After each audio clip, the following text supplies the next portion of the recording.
Ride and shine out here in sunny Oxnard. We're gonna talk about this the best way possible. Appreciate each and every last one of you all for tuning in. It's all nation. As the road fill up, be sure, and I mean just that, be sure to hit the like button, share this content. Let a friend or a neighbor know where to go when they want to tune in to Cowboys Sports Talk. And come on.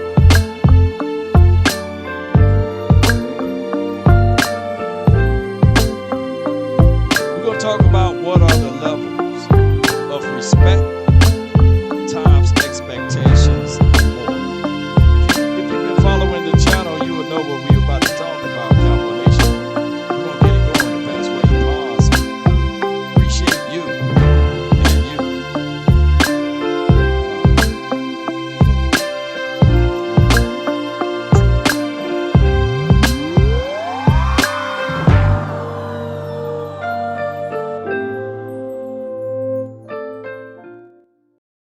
What's up, everybody? Appreciate y'all so much, and I thank you guys for tuning in. The name is Law Nation, and I hope that you guys are having a fantastic afternoon. All right, so there was no practice today, right? There were no practice today, but are a lot of things to talk about. And first and foremost, I would like to say thank each and every last one of you all for being who you are. Helping the nation out, whether it be through love and adulations, good report, far as positive energy that you guys sent this way, or just sharing the content, right? That goes a long way. Also, for those who are donating. I really appreciate that. And for those who are giving me the feedback, I really appreciate that. That goes a long way, right? And with that being said, Cowboy Nation, the news that's around the world is Trayvon Diggs and Dak Prescott, you know, arguments that they had. I'm going to tell y'all, first and foremost, last practice, it was one of those things whereas Dak Prescott was on fire. Oh my goodness, he was on fire. He was pretty much 12 for 13 inside the red zone. So if you think of that, that's a lot of scores. That's a lot of touchdowns. That's a lot of money on the table. And what happened here is that the haters, and I get it, haters gonna do what haters do. They gonna yell out your unsuccess, right? They're gonna yell that out to the high heavens on how bad you are or how bad you were, right? And they will whisper your success. They would never go into the extreme of saying that, hey, this guy was on fire. This guy threw this many touchdowns in this particular practice session, right?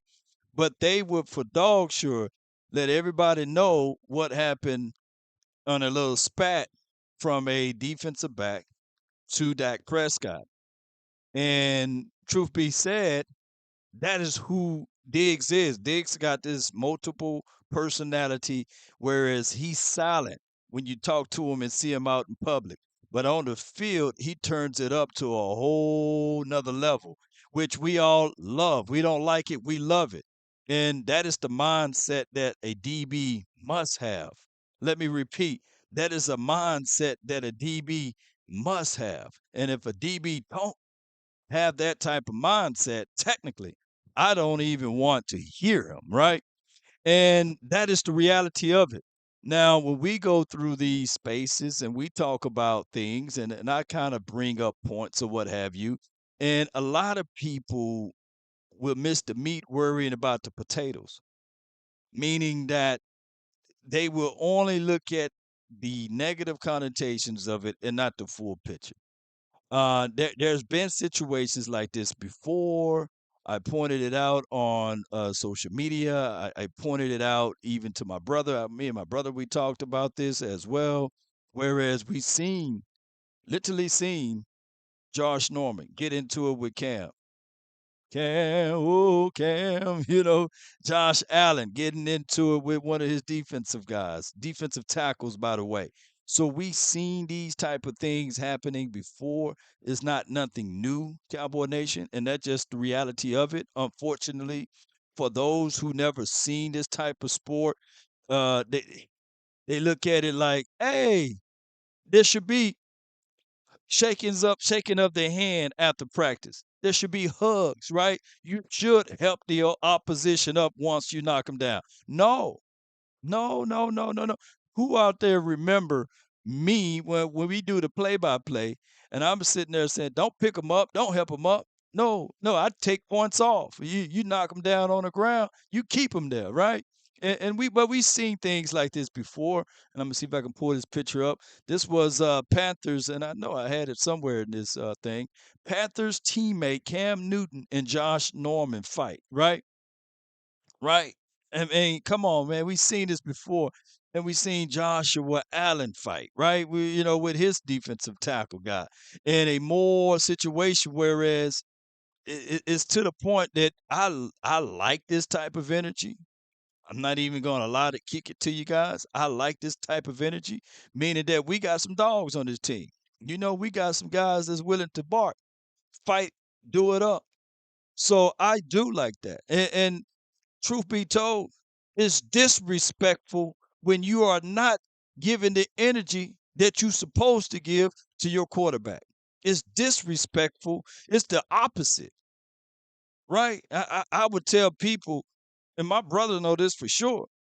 Let me know if I got a booger in my nose. Don't be so polite and say, "Hey, man, I love my brother, but I don't want to let him know if when he's doing something wrong."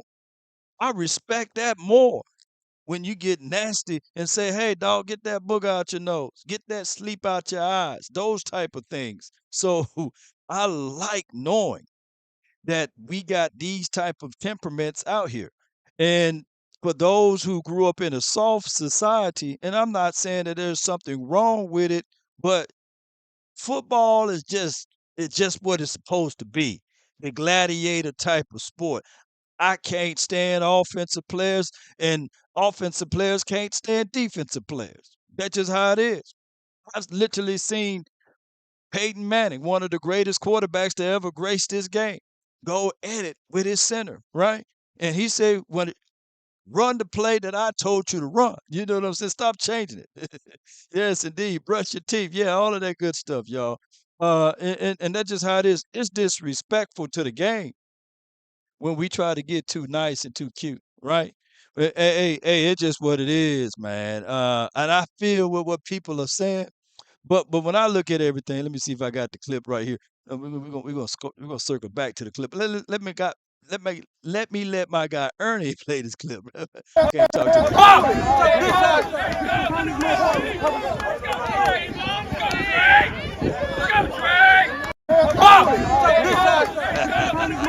So I had so many people said, "Law, he was talking to someone else. Law, he was directing to someone." Nah, man, this is the type of sauce you need out there, man. The only disrespecting part of it is when you curse around the ladies. That's the only disrespectful part about it, right? Because you might get hit in the mouth if you talk that language around the ladies, right? But outside of that, that's how we talk. Me and the twin maker, man, we done got into fisticuffs over a game, right? We done said some crazy things over a game. We used to have some childhood friend, John Tory and Monday. That's their name actually, and they were playing basketball, right? They two brothers got into a fight. Another dude, he was like the cousin twice removed, went in to break it up. The two brothers stopped fighting each other and started fighting him. That's just how it is. Oh, and I ain't trying to point out the ladies, but they probably would never understand. You would never ever understand. Some people would never understand. Not just the ladies, because some ladies get down and dirty like that.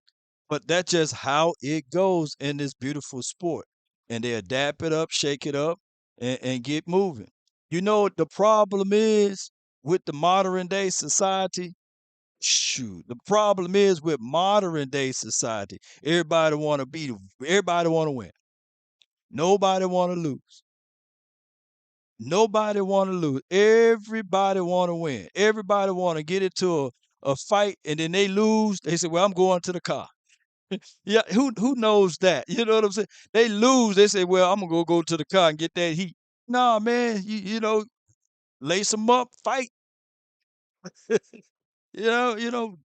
Guns and butter. I feel you. Fight that thing all the way through, Cowboy Nation, and you live to fight another day. What did Pop said on Friday? You win some, you lose some, but nobody want to lose. Everybody want to win everything. Everybody want to. Everybody want to win. Hey, oh yeah, he going to pop the trunk. You can't take losing. But the relationship that I'm saying all of this, the relationship that Dak Prescott and Trayvon Diggs got is remarkable, phenomenal, right? The only thing, the only thing that Dak Prescott is missing that I would love to see, Dak need to go have some kids so that his child can play with Aiden, because that type of relationship is unique and wonderful, right? Aiden even was talking about Dak and said, "Hey, Dak, don't throw those interceptions. I'm looking for Pat Mahomes."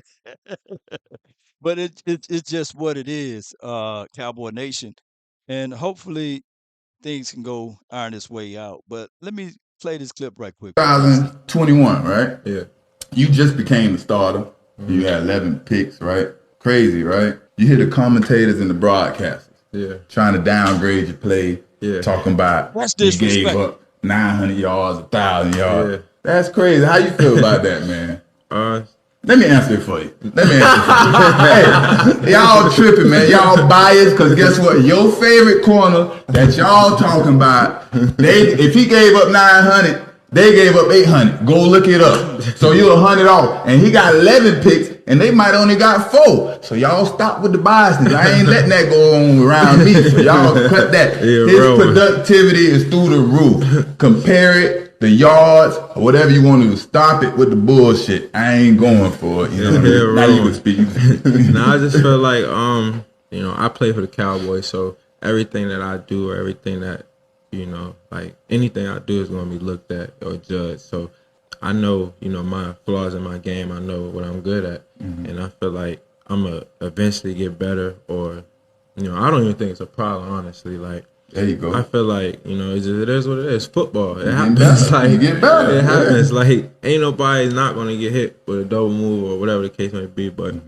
if I ever got hit with one, they didn't even come back to that same play, that receiver, ever. The whole game. So it's like, just get better at it. Yeah, for sure. If you get hit with 3 your first year, you only get hit with 2 the second year. You just keep getting better. But y'all stop it with that BS. Man put out 11 picks. Y'all ain't did it. Y'all ain't nobody else doing this. Y'all talk about that. You know what I mean? No question. You know what I mean? So what I wanted to show you guys, the difference of how Trayvon Diggs moved in this particular space. That's just how he is. You see how cool and calm his demeanor is? But he's a whole different animal.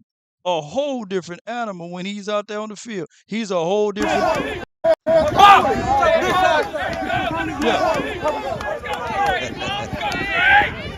I wouldn't want it any other way, right? So when he playing this game, it's war. It's time to put things on. It's time to get to that next level, and that is the reality of it, Cowboy Nation. Because we remember how Josh Norman is, and my brother hit me up because Josh Norman fooled around and he played for, of course, the Washington team, but he played for the 49ers too. And he said that, hey, Twin hit me up, and of course, I think Josh is out of the league now, right? Y'all let me know. But the type of relationship that Cam Newton have and Josh Norman have is not like this anymore. It's like this actually. Show of hands of the people that's in the chat. Show of hands of the people that's in the chat that got into a fight with someone, fisticuffs with someone, and y'all not like this, but y'all like that now. Y'all are the best of buds. Y'all are the best of folk. Y'all are pretty much closer than what you were, even if you were brothers, right? Let me know in the chat if you've been down that situation before. Let me know in the chat. Let me know if you are closer with those now since y'all fought, juxtaposed to those who didn't. Let me know, Cowboy Nation. Let me know. I'm looking for y'all comments. Appreciate y'all.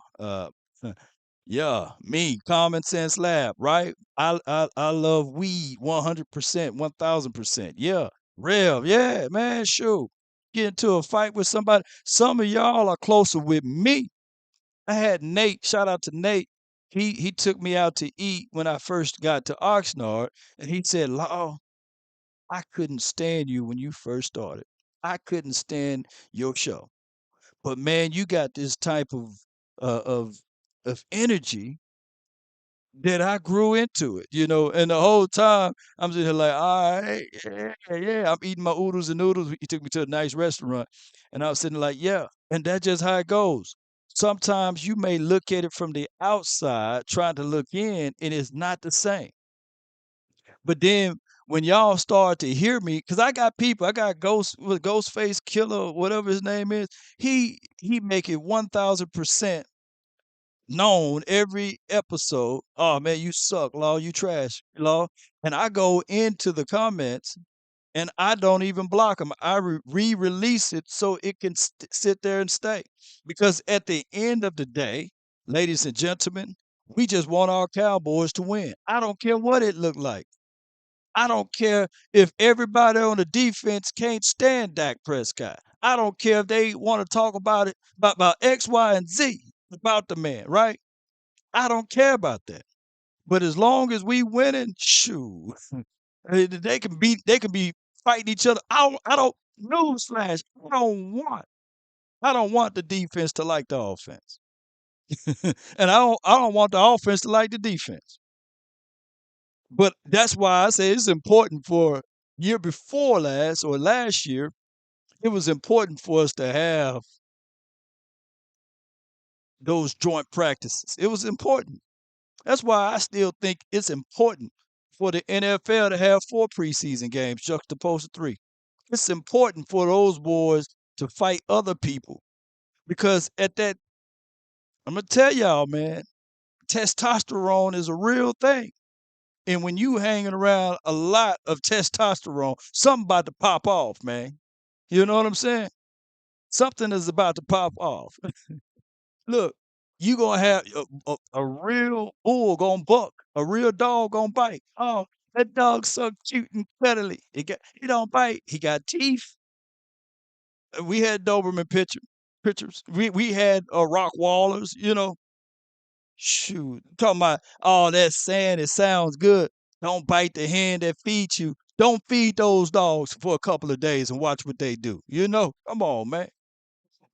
And some of y'all, man, some of y'all will ride with somebody as long as they're winning.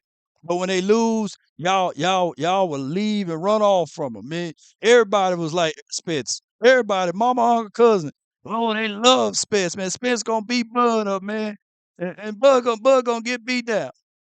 Now they ain't keeping that same energy. Spence got laid out like Family Guy, looking like Martin Lawrence. Everybody like, hey, man, I told you it was the car wreck, man. I told you it was the car wreck.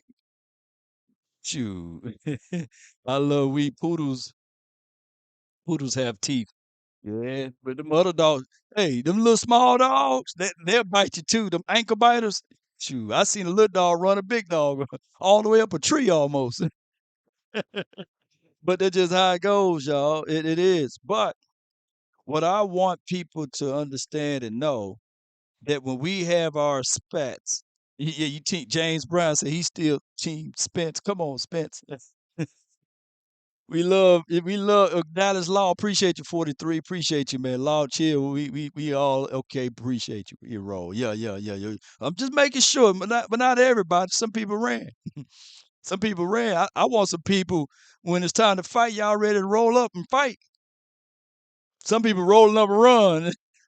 I ain't from Dallas. I'm from Mississippi though, so my ties not as strong as those who from DeSoto area and Cedar Hill and Duncanville area where Spence is from.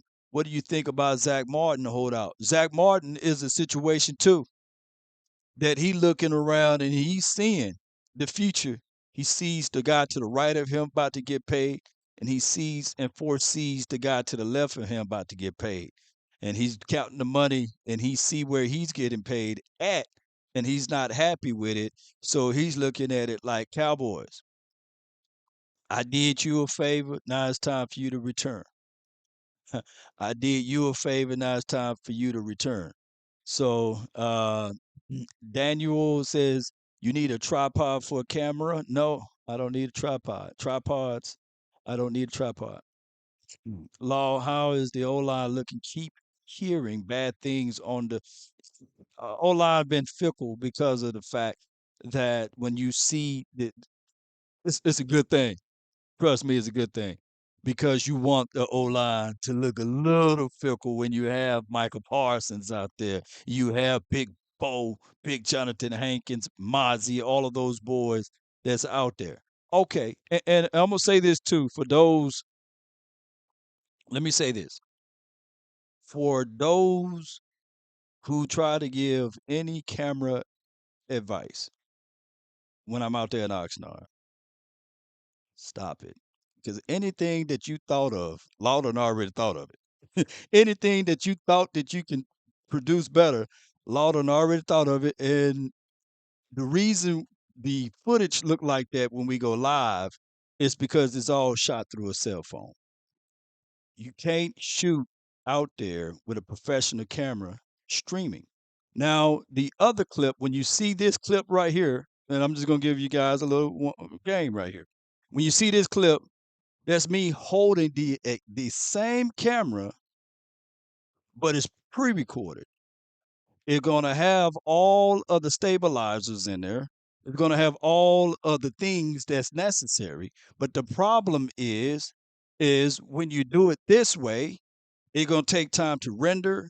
It's gonna take time to upload. It's gonna take about a day with the piece of equipment that we have. So what happened here, and this is through an actual cell phone footage, right? Crispy is nice. But when you try to go live, there's no good reception. There's no good connection out there. That's the best way to say it. So you are not going to get crispy video. There's nobody that's in Oxnard that's going to get crispy footages when you go live. That's the reality of it. So when I see people say, "Hey man, what about a tripod? You need to have tripod. You need to have this." No, for one, you can't bring a professional camera in there to shoot. And for two, there's not great internet out there. So that's just the reality of it. But anything, and trust me, I'm espionage law here. You know what I'm saying? So anything you thought about doing out there in Oxnard, Loudon already did it. And that's just how it goes. But when we look at these type of things, the whole idea of it is for us to have a great time, a good time. It's really not for us to record it for the views or what have you. It's for understanding so that we can give you guys our input. So when we hear coaches say, yeah, Kelvin Joseph, he was looking solid in practice. I'm not trying to beat up Kelvin Joseph. I'm not trying to beat him down. I'm rooting for Kelvin Joseph. Why? Because if he succeed, we succeed. If he becomes better, we become better. Some of y'all got it really twisted to think to hate on Cowboy players that play for the team. That's not the aim. That's not the obstacle that we're trying to go to and try to say, "Hey, this guy suck" or "This guy trash." 9 times out of 10, when people say suck and trash, they never played the game, and they're not a real fan of the team. So when we out here, we want to see these guys get better. Now, when Kelvin Joseph get burnt on plays, even if it's not even beneficial or in the best position for the defense to win. My responsibility is to tell y'all the truth. And my also responsibility is tell y'all that, hey, he can become better if X, Y, and Z things happen. If he plays with leverage. Hey, Bland was going to look better if he plays with leverage, knowing that the linebacker is going to be inside. So you got to have a vision and a mindset to see beyond the mud.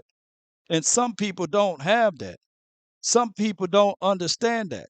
So even when we say things, even with the quarterback, Dak Prescott, There's a third of the people who never played the game, who never understood the game, or who said they played the game, don't really understand the game because they was probably in a small city or what have you, and they are having this mindset that this quarterback is just trash. Lord, we can't win with this guy. We can't win with the guy. But they never add into the context of what's going on.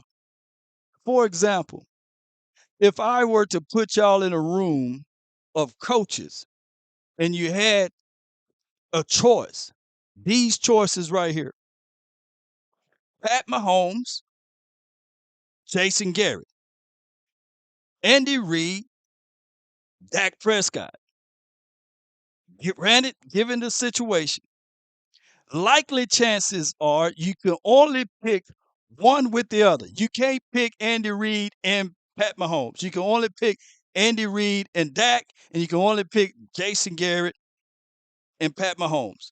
What are the chances? What are the chances that you will be able to win the Super Bowl with if you had Andy Reid just juxtaposed to if you had Jason Garrett? If you really think in your mind, in your knowledge, in your understanding of football in general, that you have a stronger chance of winning the Super Bowl with even my guy, Jason Garrett and Pat Mahomes, I got to land on the moon for sale. Coaching matters. Putting people in the right position matters. Coaching and elevating and understanding the game goes a long way. And that's the same argument that I had with people, even with Drew Brees, even with the guy Philip Rivers, even with who was during the time. I'm gonna name all of the quarterbacks during Romo era. It was Drew Brees, Aaron Rodgers, Peyton Manning, Tom Brady. Who else? Who else? Y'all help me out. All of those quarterbacks during that era that won. Eli Manning, I gotta throw Eli in there. You got to understand that even I said that if Bill Parcells was still here, we would have had a stronger propensity. Joe Flacco, all of those, Big Ben. Yeah. Appreciate you, Chris. You have a stronger chance of winning the Super Bowl due to the coaching. Due to the coaching.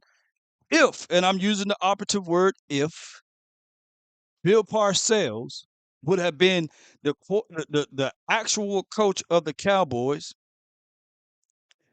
through the extent of time that we had with Jason Garrett, we would have at least seen the Super Bowl. Might not have even won it, but we would have at least been to the Super Bowl. RG3, JT, appreciate you. Sean Payton turned the Broncos. Watch, I hope he don't turn the Broncos around, but he might. Tom Brady, yeah. So the likelihoods, you got to marry the quarterback with a good coach. That just, I, for some reason, people think down here in Dallas that we never had talent. Yeah, we had the talent. We just had nobody to drive it for the coaching philosophy. That's just what it is. All right. So with that being said, let's get to the meat of the conversation, and we're gonna talk about this. Really appreciate everybody, and I'm gonna say this again because I met Jason Garrett. He's a real cool dude. He's a real good guy. Real good guy. I wish nothing but the best for him. I mean, he made more money than I can count in his wonderful career, right? But at the same time, people ain't beating down the door for him. People ain't beating down the door for him, and that's water under the bridge. People ain't beating down the door. People not beating down the door for Scott Linehan. So at this point, not everybody's lying, and we are not beating up the previous guys that was here.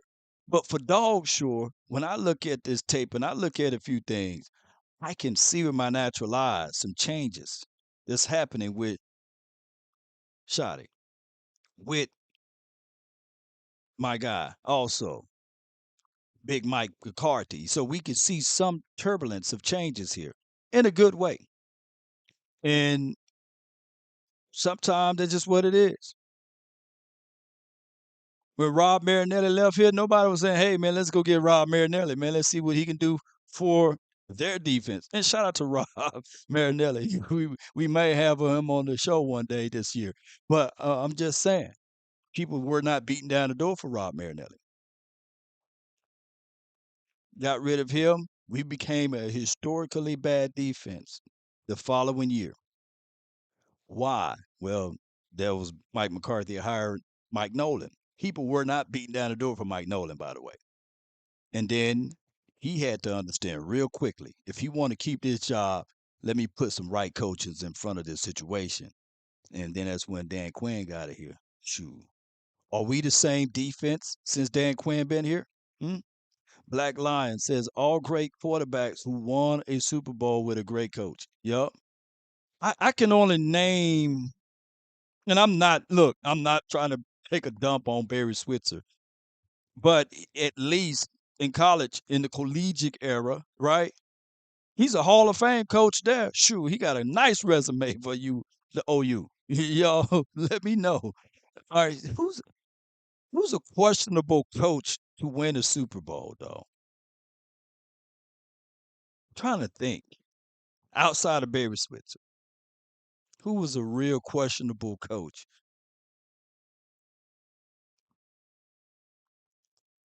Maybe, just maybe, we can say John Gruden. Maybe, maybe, maybe we could say John. Because that was look when we peel it back, we peel that onion back, we slice it down the middle. We start saying, "Hey, there was Tony. Well, it's Tony and them team, man. Tony Dungy. That was Dungy team, man. You know they won that. John Gruden just where my thief button at?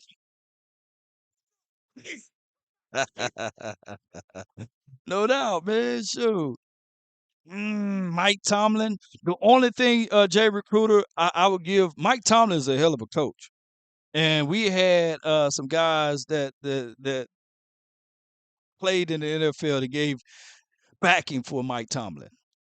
One thing, Doug Peterson, mm, Tom Coughlin was a good coach, man. I can't put Tom Coughlin in there. No, no, no, no, no, no, no, no, no. For what from he was a strict coach.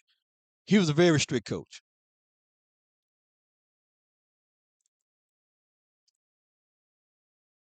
Mike Tomlin is a good coach because you could tell when you got a good coach when you hear other people giving you that.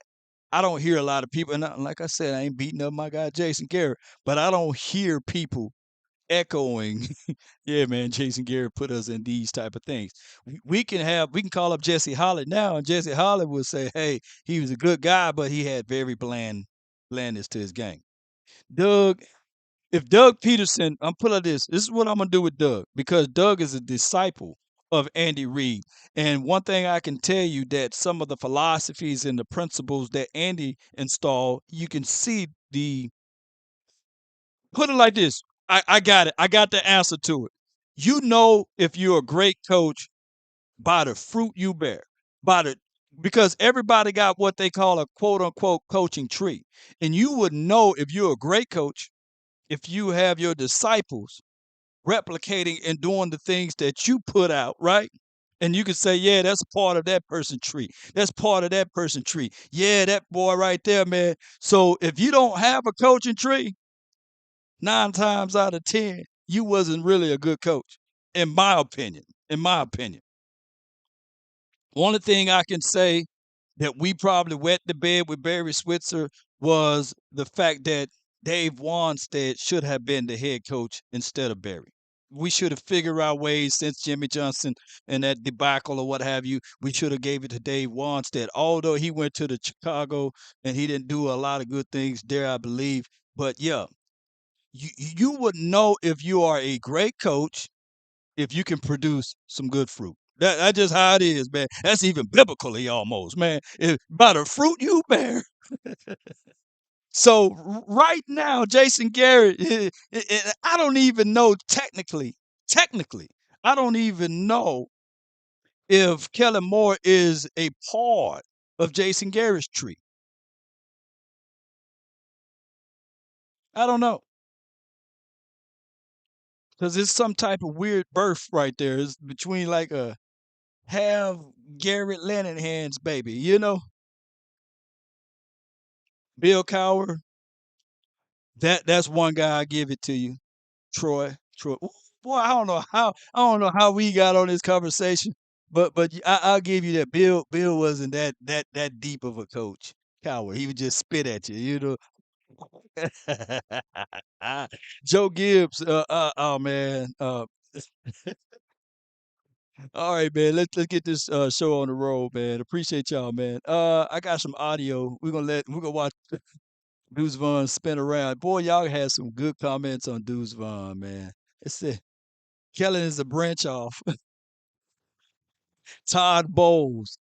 Todd Bowles is he Bill Parcells fruit? Jimmy Johnson is a good coach. Jerry ran him off just from Jay Smooth. Yeah. Come on with it. Let's talk about this, man. Let's talk about this topic right here. It was a great topic from if he can play. And I appreciate y'all. I'm waiting on this topic to upload. Uh oh yeah, man. Trevor Lawrence is my guy, Cowboy Nation. All right, man. Y'all having a good time. I appreciate y'all so much, man. Law haters will still hate on Dak. But I remember I'm just old enough to remember having a quarterback to win a Super Bowl and haters were still hating, right? I remember the fisticuffs that me and my brother Ryan, or twin maker, would have, and we would be going back and forth, and he would say, "Well, Steve Young is better. Steve Young is better." Detroit, right? And I remember when people would say, Dan Marino's better than Troy. Troy just on the team, right? I love to be on that side of the argument. Trust me, it's a whole lot funner. You know what I'm saying? Because everybody during that time frame, during the early '80s, well, of course, Troy got in here in '89, but during that time, people were still saying, "Man, bring Steve Wash back up in this joint." Give me Rodney Pete. People didn't like Troy like that. People fail to realize that there was a lot of Steve Berline people out here, man. People that like see people. There's a lot of people got amnesia. I don't have it. I do have it sometimes, but there's a lot of people that didn't like Troy. They didn't like Troy. The media is losing its mind, law. Trash talk is a part of football. Ain't no room for snowflakes out here. It ain't sweet out here. Yeah. Shoot, you ain't lying. 499 for your mind. Appreciate you, bro. Thank you, Echoes. Thank you for your support, man. We- People know, you know what I'm saying? People, let me give him this horn.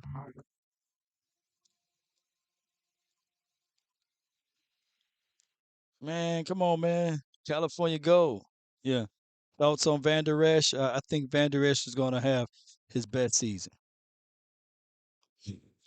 Troy Wash. Yeah. Yes, indeed. I really believe that Van Der Esch will have his best season this year if healthy. You know, I had my arguments and fights every day back in the '90s. Yeah, it's my guy Thomas A. Garrett. Look, people, people low key didn't like Emmett. They didn't like Emmett, man. They didn't like Emmett, dog. They was talking about, shoot, give me Thurman Thomas, man. Give me Barry Sanders. Give me, Barry Foster. People didn't really like Emmett like that, y'all. People, that's why they glorified the offensive line. They glorified that offensive line. We had to fight people left and right, man. People were yelling out Ricky Waters, man, Ricky Waters. I'm like, come on, get out of here, man. The Herschel Walker was better, shoot, get out of here, man. Well, then Jared picked up the phone and brought Herschel Walker back. Yeah, Emmett would have a bad drive or something. Put Herschel in it, man. Put Herschel Walker in there, man. Patrice says, "Hey, Law, thank you for all your hard work. Thank you. You the best. Appreciate you. The best. Appreciate you. Thank you so much. Sniper gang. Appreciate you. Jamal Charles. Oh my gosh, man. Ricky Water. He ain't Rogers Craig, you know what I'm saying? I feel you. I feel you. Yes, indeed. He ain't Natron Means. Oh my gosh. And there's a lot of Cowboy fans. Oh man, give me Barry Sanders. Bump Barry Sanders, man. And bump Barry Sanders. Shout out to Barry Sanders, but bump him, man. Shoot. He'll run 50 yards the reverse way. And there'll be people arguing, hey man, he didn't have an offensive line. Dude running the wrong way. Dude running the wrong way. Look up, man. He got two guys that's going to the went to the Hall of Fame on that offensive line. Two guys went on the offense. Look, our offensive line, sure, we ain't had nobody drafted in the first round. We developed ours. The Lions every year had the ability to go draft them an offensive lineman. Yep, they love Jerome Bettis. Yeah. Shoot. Oh my goodness, man. What time it is? It's 6:15 where I'm at, 6:15. Let's go. Um if I open the phone line, it would be another 2 hour show. Let me see.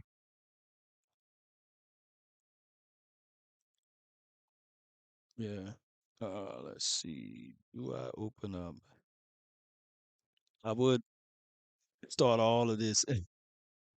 I would start all of this to not open up the show to get y'all thoughts and fight with y'all a little bit. But 657-390-7391. I supposed to went live earlier, but I was chilling, relaxing in this beautiful city and taking care of some business and everything. And from there we ended up just going live around this time, or I ended up going live around this time. There was a lot of people were live earlier, and I sat back and listened to them. Shout out to the volume, shout out to A to Z Sports, and There is one other participant in the conference. shout out to Landlord. He was live All earlier too. participants are muted. Landlord and West Coast, and my guy Shango. So I was trying to allow peaks and valleys for other people to go live or what have you. But I'm live now. So Westmoreland, man, you live. Oh my gosh. He didn't kill my ears, man. Westmoreland, man, hang up and call back in, man. 901, you live, fam. What's up, Law? Nothing to it, man. Talk to me. Man, I'm just tripping out there. Watching you all live, man. First time talking to you. No doubt. No doubt. What you got for it, man? What you got? Open topics. Shit, I'm hoping just the Moan Clark. I'm just really just waiting for to see what the defense gonna do. Um, I think we're gonna be the number one defense in the league, man. If we keep everything, if everybody's healthy, we'll be the number one defense for sure in takeaways. I for sure don't think we'll be there in that aspect. Yeah, it's my head how to say. No doubt, man. Appreciate you for calling in, Chief. Thank you, man, for keeping the show rolling for me, man. You have a good one, man. Yeah, yeah. That's a good call from ain't nothing like the first one. 100 grand with the plan, man. What's good, man? What you got, bro? My brother, what's up, man? Nothing to it, man. What you got for me, man? Look, Talk to me. let me ask you a question, man. Mm-hmm. Um, Zach Martin's holding out, right? Right. According to the CBS, I heard this somewhere. Does the money that he's being fined goes back to our salary cap? Hmm. I think it's all fines goes to like the NFL charity. So I think that's how that goes, if I'm not mistaken. So I could be I off on it. I'm gonna look back I at it. thought I heard it goes back to our salary cap, so it'll add to our salary cap. I thought I heard that somewhere. I'm gonna do some research on it, but right now we weigh at 250,000. That's Yeah, that's that's tissue. That's tissue. That's tissue yeah. paper for Trayvon Diggs right about now. You know what I'm saying? He can wipe 200,000. Exactly. He got them. Yep. Exactly. Exactly. I think he's gonna. whole lot because let's say he does get a new deal, he recoups all that money in that new deal. Yeah, he gets So I some of don't it think back. he's like, you know what? Say what? Yeah, he gets some. Yeah, he get all of that money back Yeah, that's technically. what I'm Yeah. saying. He get all that back, so it's like it's nothing to him. I hold out. I get the money back anyway. So y'all gonna Well, pay it. these fines hit one way, but if those game checks, they hit different. You know, I heard those game checks be like 900,000. You know, whatever it is. You know, it be big Woo! Yeah, money, yeah. man. So Them game checks hit different. we ain't gonna see Zach Martin to the Giants, man. Man, you know what? Knowing the Jones, and I just finished talking about Emmett. We love Zach Martin, but Yeah. he ain't Emmett Smith. You know what I'm saying? And they No. went two No. days And if without. they did They that went to two Emmett, days they with did that. Emmett. You You know did that to Emmett, it's gonna that's have to be coming the off. same way. That's coming off of a Super Bowl. So man, they're gonna look at Zach Martin and be like, "Shoot, all right." You know they stubborn, man. They ain't billionaires by mistake. So It's gonna have to be the same way, and I think due to the fact that it is a West Coast offense, and you're kind of hiding the offensive line in this offense, being that you throw the ball out quick mhm, anyway. yeah, They calling this bluff. You know what I'm saying? If this was Kevin Moore's offense, and you got to stand back and pat the ball and wait for routes to develop, Zach Martin would have got paid. But because of this mhm, new scheme, yeah, they don't have to. It's not in his favor. You know, you really think about it now. It's not in his favor because the new scheme is helping Dak out. You don't have to sit back there and wait for routes to develop, wait for guys to get open, look at cues and all that. You don't have to do any of that. All you gotta man, do is back 3 steps, boom, boom, boom. That's it. So the man, line you're is right. really the line ain't really, affecting things like that. Because think about it. Why we was Tom Brady get that ball in 2-3 seconds. Watch Dak be the same way. 2-3 seconds. Just look in practice and see how fast it takes Dak to get rid of that football, man. Yeah, but you say all of that, man, 100. But I seen how fast it took Michael Parsons to shoot through that too. So But think about it. These guys ain't got no Michael Parsons, man. These guys yeah, ain't yeah, got no not Michael every Parsons or man. Mozzie holding up two people and all that. Shoot. You know, they ain't got. Bro, I love the Cowboys, man, but Kevon Thibodeau and Dexter Law, they ain't nothing to sneeze at. And I'm not putting fear No, talk because they're I know how not. you thinking. And They not. then you got to go through those boys, and the next week you got to go to Quentin Williams and all of those boys. So I'm looking at it like this, dog. Pay Zach Martin, but don't get your team in a blender week 1 and week 2 because those two defenses I agree. gonna be I agree. fresh. That front, Dexter Lawrence, and all he got Lawrence in his name, so I know he's good. You know, so so I'm just saying, don't play around with fire, man, No, because I agree. it's a I agree. twofold. I It's twofold. Mm-hmm. I agree. We got a window, and I mean, come on, we got a chance to do something. Don't play around, man. We need this thing, and I feel so good about the team. It's like we Teflon. The defense is finally, hopefully, going to match the offense and vice versa. We always thought about, what if both sides of the ball is equal or close to Yeah. being equal, man? This could be something serious, and that's how I was looking, man. So, I want Zach to get paid. I do. I'm not one of those guys, we don't need to pay Zach. You stupid if you saying we don't need to pay Zach. I don't care. You are Either stupid. You either saying you that do now that, until yeah, either you do that or you figure out trade bait, but trade them off or something, get something back in return. But 100 but grand, that's just what it is. the person we get back in return is not Zach Martin. Yeah, I'm yeah, yeah. sorry. It ain't The Zach person Martin. we get back in return is not Zach Martin. We not Whoever in this window, man. Not in who this window right here, man. If we was whoever. rebuilding, all Yeah. right, get Zach out of here. Yeah. Yeah, that's a conundrum though, bro. I appreciate you for calling in. No Thank doubt, you, no man. doubt, man. No doubt, man. It's a good call from here, man. Boy, man, The conference has been locked. I'm ready to lie longer than Shaq feet now, baby. All right, let me All right, but y'all get with what I'm saying. Week one ain't nothing to sneeze at, y'all. It's going to be, and I feel with my guy Choctaw. He's saying that hey, he's not feeling the Giants like that, but they week one is always you just don't know, right? They got Ojolari, they got Thibodeau, they got Dexter Lawrence, so they got front they got the defensive front that's going to be ready to peel back something, right? And then the next week we got Quentin Williams, we got the Jets defense collectively. They were the number one defense in the league last year. Collectively, projected to be number one, number two, three defense in the league. So I don't want us to just play around with it. I want all of my horses up front. I want all my dogs up front. So I'm not looking for any way to be playing week one without all of my ammunition. That's all I'm saying. All right, I got Keitra. Appreciate you so much. One of the sponsors of me being out here at Oxnard. Appreciate you. From the 469, you live. Hey, how you doing, Law? I'm doing great.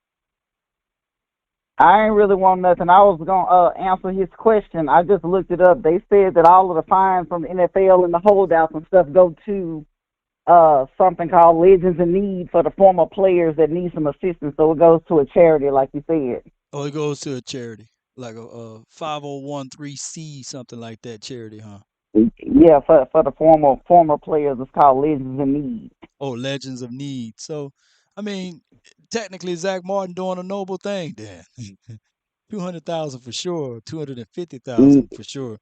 Yeah, they talked to Steven and they asked him, was Zach going, hold out some games? And he said that's a Zach question. He don't know. He can possibly do it, but that's a Zach question. But that they wasn't making no, attempts to Yeah. go and try to work out no contract. But I was going to call and tell you about Marquise Bell's interview. He said that the team has a personal goal to do 50 takeaways and 10 touchdowns on defense.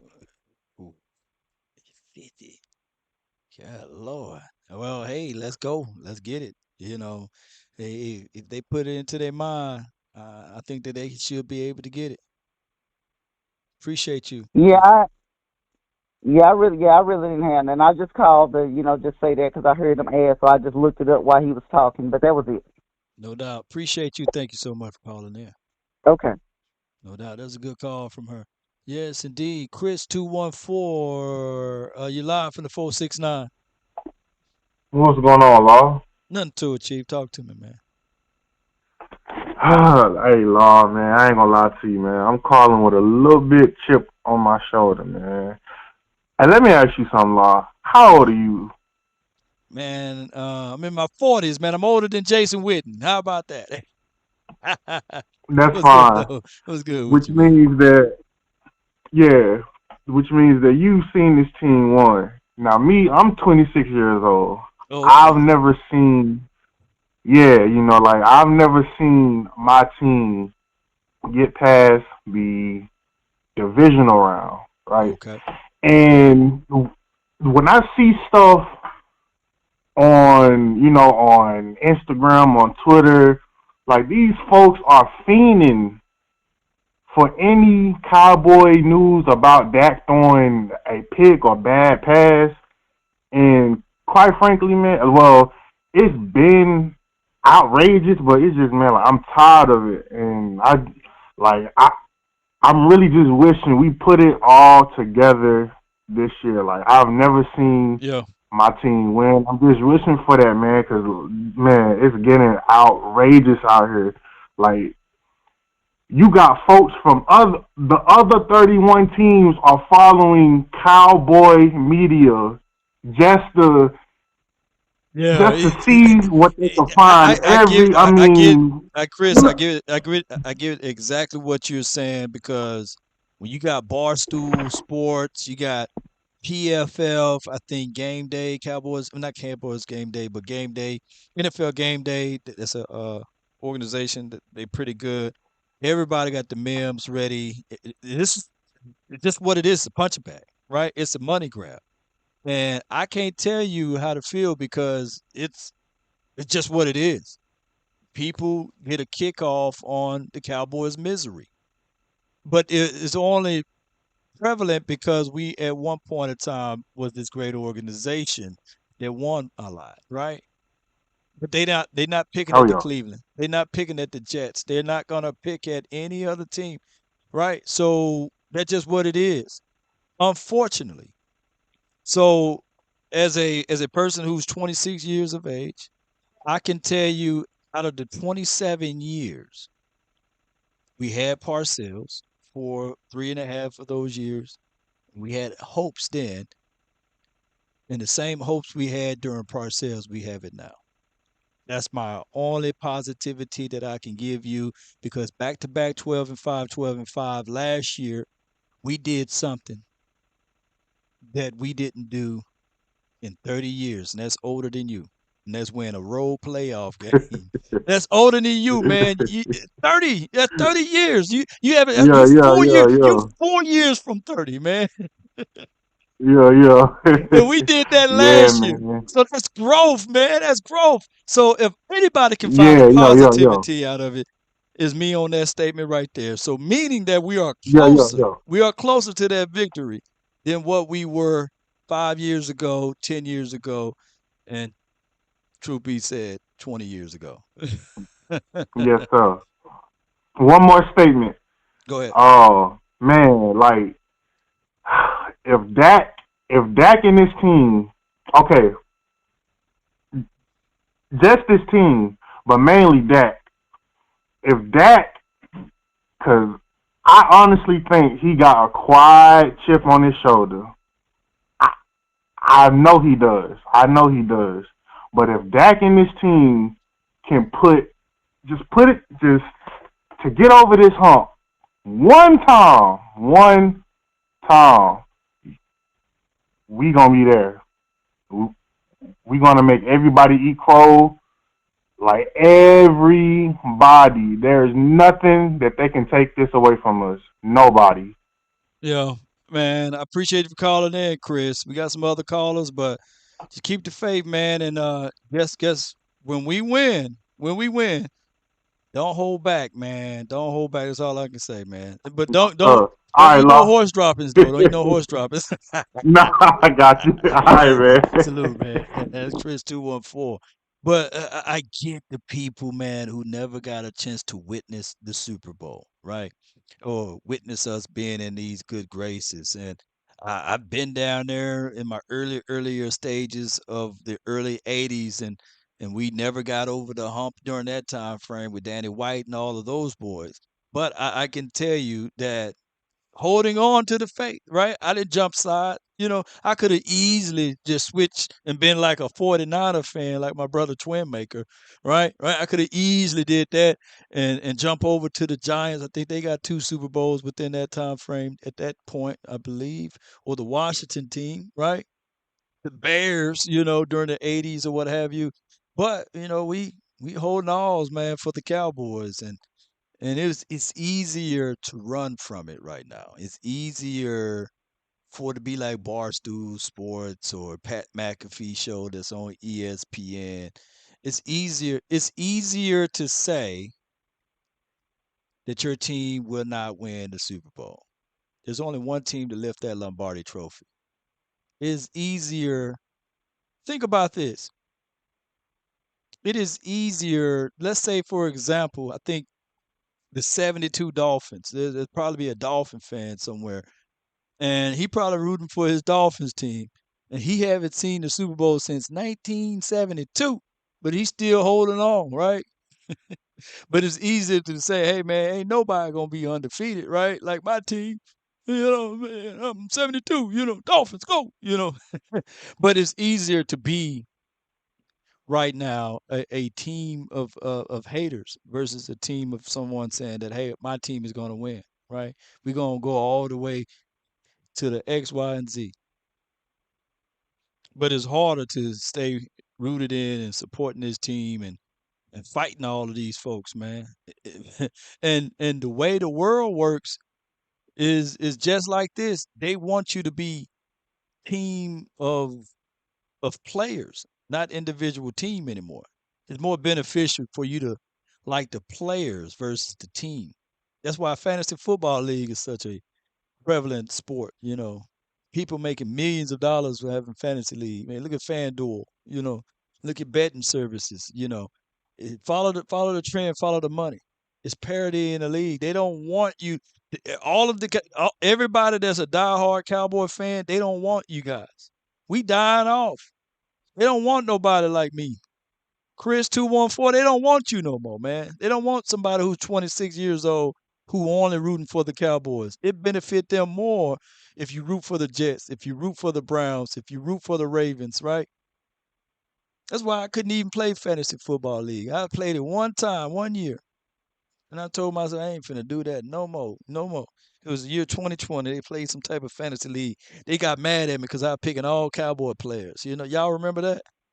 That was my first time ever playing fantasy football league. I'm a diehard Cowboy fan. I can't be watching the Jets rooting for somebody to catch a touchdown. Garrett Wilson catching a touchdown. I can't be rooting for the Ravens. You know what I'm saying? For one of the running back. I can't do that. That's not me. It's not me. We got from in the beginning 903. You're live. What's up? What's up, Miss Kendrick? Kendrick, man, what's good with you, man? Lamar? What's yeah, I get that a lot. But yeah, I just wanted to touch bases on. I know so many of our fans are so desperate for a Super Bowl because it's been so long, right? And then we put all this on one man, put all this pressure. People don't understand. You can't just have any good quarterback play for Dallas. Being a Dallas Cowboy quarterback is the hardest position out of all sports in the world, is being a Dallas Cowboy quarterback. You have to have a specific player at that position, and Dak is the perfect player in that position. You just can't have a good player in that position. And people don't understand, it's something called law of attraction. Mm-hmm. Dallas got so many fans, even 20% of people that's doubting us can right. Cause a lot of drama, can attract this negativity. And we all need to join together and have this positive mindset and take it to the promised land. And people got to understand this argument behind, is he elite or is he good? That's all that matters. What are we talking about here? You don't have to have no great, amazing quarterback to win no Super Bowl. If Nick Foles or whatever can win a Super Bowl, how the hell you can't think Dak can win a Super Bowl? If Eli Manning can win two, what? Dak can't win one? Like, let's be real here. He can't carry a team. People got to understand. Now we look at these players on Dallas and, we got all these weapons. Dak is the person that made them so-called weapons. Wasn't nobody looking for Gallup when he got brought to the team from college. Gallup was like a third round, he would have been fourth, fifth round if we didn't pick him up because we were desperate for a receiver. He turned him into a 1,000-yard receiver. Nobody was talking about Schultz or nobody like that. He almost turned him into a 1,000-yard receiver. You talking about Cooper. Cooper fell off before we brought him over to Dallas. He brought Cooper back to life. Who else we had? Cedric Wilson. Cedric Wilson was a fourth or fifth round bench player.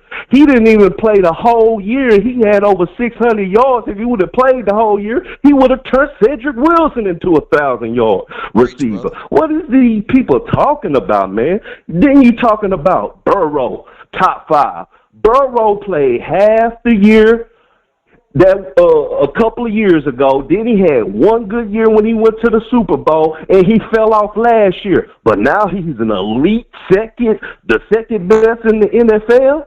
You got Herbert. Herbert ain't even made it to the playoffs until last year. They was talking about Herbert was better than Dak in top 5 a year or two ago when he didn't even make a playoff run. But Dak has to win a Super Bowl to be called top 5. That's crazy to me.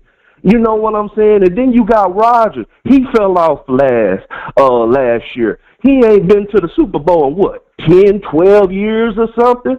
Haven't he had multiple years where he only won like 6 or 7 games? When McCarthy left Green Bay, didn't he only win like 6 games that year?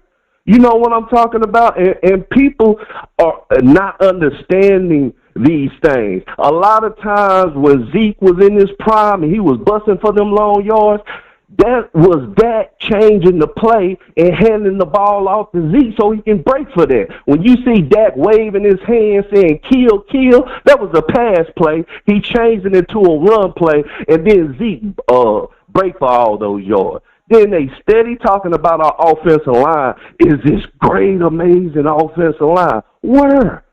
We ain't had that great line since his rookie year. And ever since then, they've been falling off. And even his rookie year, we ain't never had no great, amazing pass-blocking offensive line. We had really good run-blocking offensive line.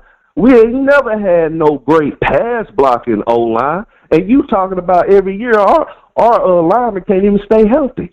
It was, 2 or 3 years ago, Dak had both of his tackles out. And he was able to still do some things. You know what I'm saying? We had Chaz Green where the Bucks had, 7 or 8 sacks on us. You know what I'm talking about? And then you talking about what you people talking about. No matter who playing, he done had the top offensive team in the league. When the year he got hurt, the 5 games, he was scoring 35, 37 points a game, even though he was 2 or 3. What y'all want him to do, score 50? Like, what do y'all want this man to do? Our defense was giving up 40-something. Hey, Kendrick You know Lamar, what man, I'm I saying? appreciate you, man. Thank you so much for calling in, bro, man. All right, man. Yes, indeed, man. Thank you, man. That's my guy, man. He was rapping. He was rapping at us, bro. That Kendrick Lamar for real, dog. Yes, indeed, man. I got from the 615. You're live. You're live, Jeremy. What's up, Law? How you Nothing doing? to it, man. Man, that dude was spitting some fire, man. I was just letting him cook. But what you got for the No, show? man. I'm happy you let him cook, man, because he pointed out some real good points or whatnot. I agree with the man wholeheartedly or whatnot. First off, I want to thank you for bringing in all that good footage from the camp, and I want to thank you for all your hard work. I know it's been a while since I called, but I switched over to the day shift, so when you during the day, I'm at work. So I can't call you no more like this. I'm happy you got these late shows now. Man, I But I appreciate it, basically man. want It's just because of the anytime time I put zone. It's still 6 o'clock where I'm at. Shoot, I'm all messed up. My my circadian rhythm I, is gone. But talk to me, man. I, yeah, man. But like I said, man, this is gonna be an amazing season for us, man. I think with this new system, this Texas Coast, they ain't calling it West Coast, call it Texas Coast. It's gonna fit well with that or whatnot, and it's gonna really show his true talents, and it's gonna allow him to be who he was, like they let him be in Mississippi State, but it's gonna be Mississippi State on steroids or whatnot. And I think, I'm predicting a 14-3 season, and I'm predicting us to go to the NFC Championship. I just feel with what the footage you shown thanks to you, thanks to Law Nation, the way you showing your footage or whatnot. This team is in sync from defense to special teams to offense, man. I think this is the first time in a long time since I've seen this team ever since the 90s in sync like this or whatnot. And I think Mike McCarthy was on to something. He did his nefarious things to get rid of our former offensive coordinator. I think that's one of the greatest moves he did. Because I'm gonna be honest with you, Law. I was so fed up with the Cowboys at the beginning of last, training camp when they let go of Amari Cooper. I almost dropped my star. And then when I seen that last play with the 49ers playoff game, I was really heated, man. I said, if they hire our offensive coordinator, I don't even want to call his name, our former offensive coordinator back for this season, man, I said, man, I'm about to move for another team. I can't take another year of who. So when they got rid of him, man, I knew right then and there because you made the report. I remember I still got the episode saved in my phone. Hey, I know. Okay, this team is going to a direction that I want it to go to, and with your footage showing in practice and everything, it proves everything. And what Boss Cowboy and all the rest of the fellas was talking about leading up to that point, it shows everything. So I want to thank you for your time and dedication. Congrats on your 100K, because I didn't get a chance to congrats you because I went to day shift and you got to 100K, so I couldn't call you no more. But at the end of the day, I Law, do your might mix thing. it up this year though, man, because I do go live in the earlier time, but I may have a dedicated time that maybe Monday, Wednesdays, and Fridays we go live at later times so that everybody can get a chance to hear me. You know, that's got different But schedules. Yeah, and we bringing hey back man, I'm good. the bearded brothers too, man. They're gonna be on Wednesday nights, man. We bringing that back too. So whenever I get back to Dallas. Okay, cool, man. Well, like I said, you ain't gotta switch it up for my sake, man. Keep doing what you're doing. Do whatever No works doubt. or whatnot. But at the end of the day, you Law Nation, man. You call the shots. At the end of the day, I just want to congratulate you and rest in peace to your family member or whatnot. My prayers go out to you, man. I got much love for you, man. But NFC Championship as my prediction, Let's 14-3. get it. How about them Appreciate you, family. Cowboys? Let's get Yes, it. indeed. Let's Yeah. go. I got my guy, MJ, then I got Marv, and then we got John Riverside and JP in the 346. Man, those are the next people. The line longer than Shaq Feet from the 206. You're live. What up, Law Nation? Yes. What's good with you, bro? Hey, man, I'm loving the show. The one guy, he killed it for all of us. Who he made good sense, man. I got to give him credit. Salute to my man. He killed it. He did a Tupac on us. Oh yeah, he did, bro. Ooh. He came with some heat, and he told true facts. And another thing I like to say to all the fans, so I'm gonna tell y'all something. I'm gonna get all the fans. Listen to what I gotta tell you. Look at Purdy. Purdy came out of nowhere, running a West Coast offense, and they made him like he was the best thing ever.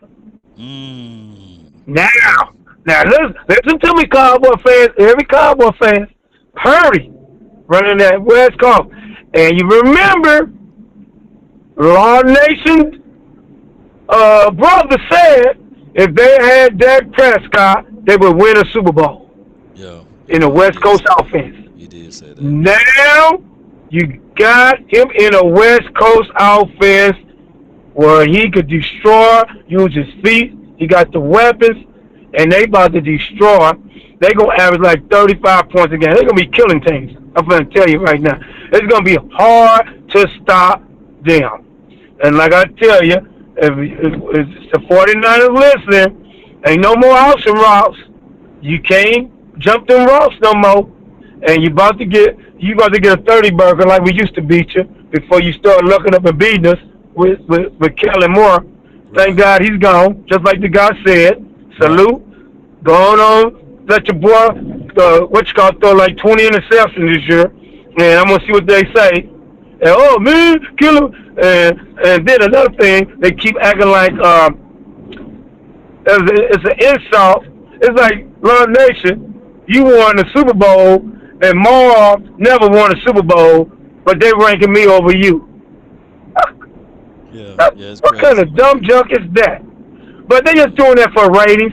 Everything they do for ratings. They can't talk about the quarterback from Baltimore, who they call the greatest quarterback of all time by running, and he kept getting knocked out. Then the same thing happened to they didn't say no. They ain't wanted. No, the Philly fans really they really wanted to jam Jalen up. If that quarterback mess up this year for Philly, the Philly fans is gonna go so crazy on him. It's No doubt, man. I appreciate you, MJ. Appreciate you, man. I gotta get it moving, but keep that going, man. Keep that energy going. All right, man. I got Coach Marv. You're live on the Nation from the 803. What's going on, Law? Hey, man, great work down in Oxnard, man. Up at on the left coast. I'm liking everything I'm seeing. I've got 2 points. One is about the Zach Martin thing. Yeah. How would I handle it? I'll handle it just like the Cowboys handle it. He ain't gonna sit out. Keep missing. He ain't gonna sit out. He ain't gonna miss no games. He ain't gonna sit out no whole season. He's not gonna do that. He done come too far. He see the exact same thing we see. He ain't gonna sit out with his chance to win a Super Bowl because it's not like he's in his first contract. It's not like he hasn't got paid. Yes, he pulled a power move. It's been 2 weeks. He may not even want to be in training camp. Just like he sent the text message to the Towers, he said, "I'll be there." He's gonna be there. They're not gonna budge and succumb to a guy that's in 13th year and give him anything he wants. And that's good business. I mean, at this particular point in time, when you got a feeling that you know he's gonna be here to play, and that's like they said, whenever he gets ready to come in, he's gonna come in. This is a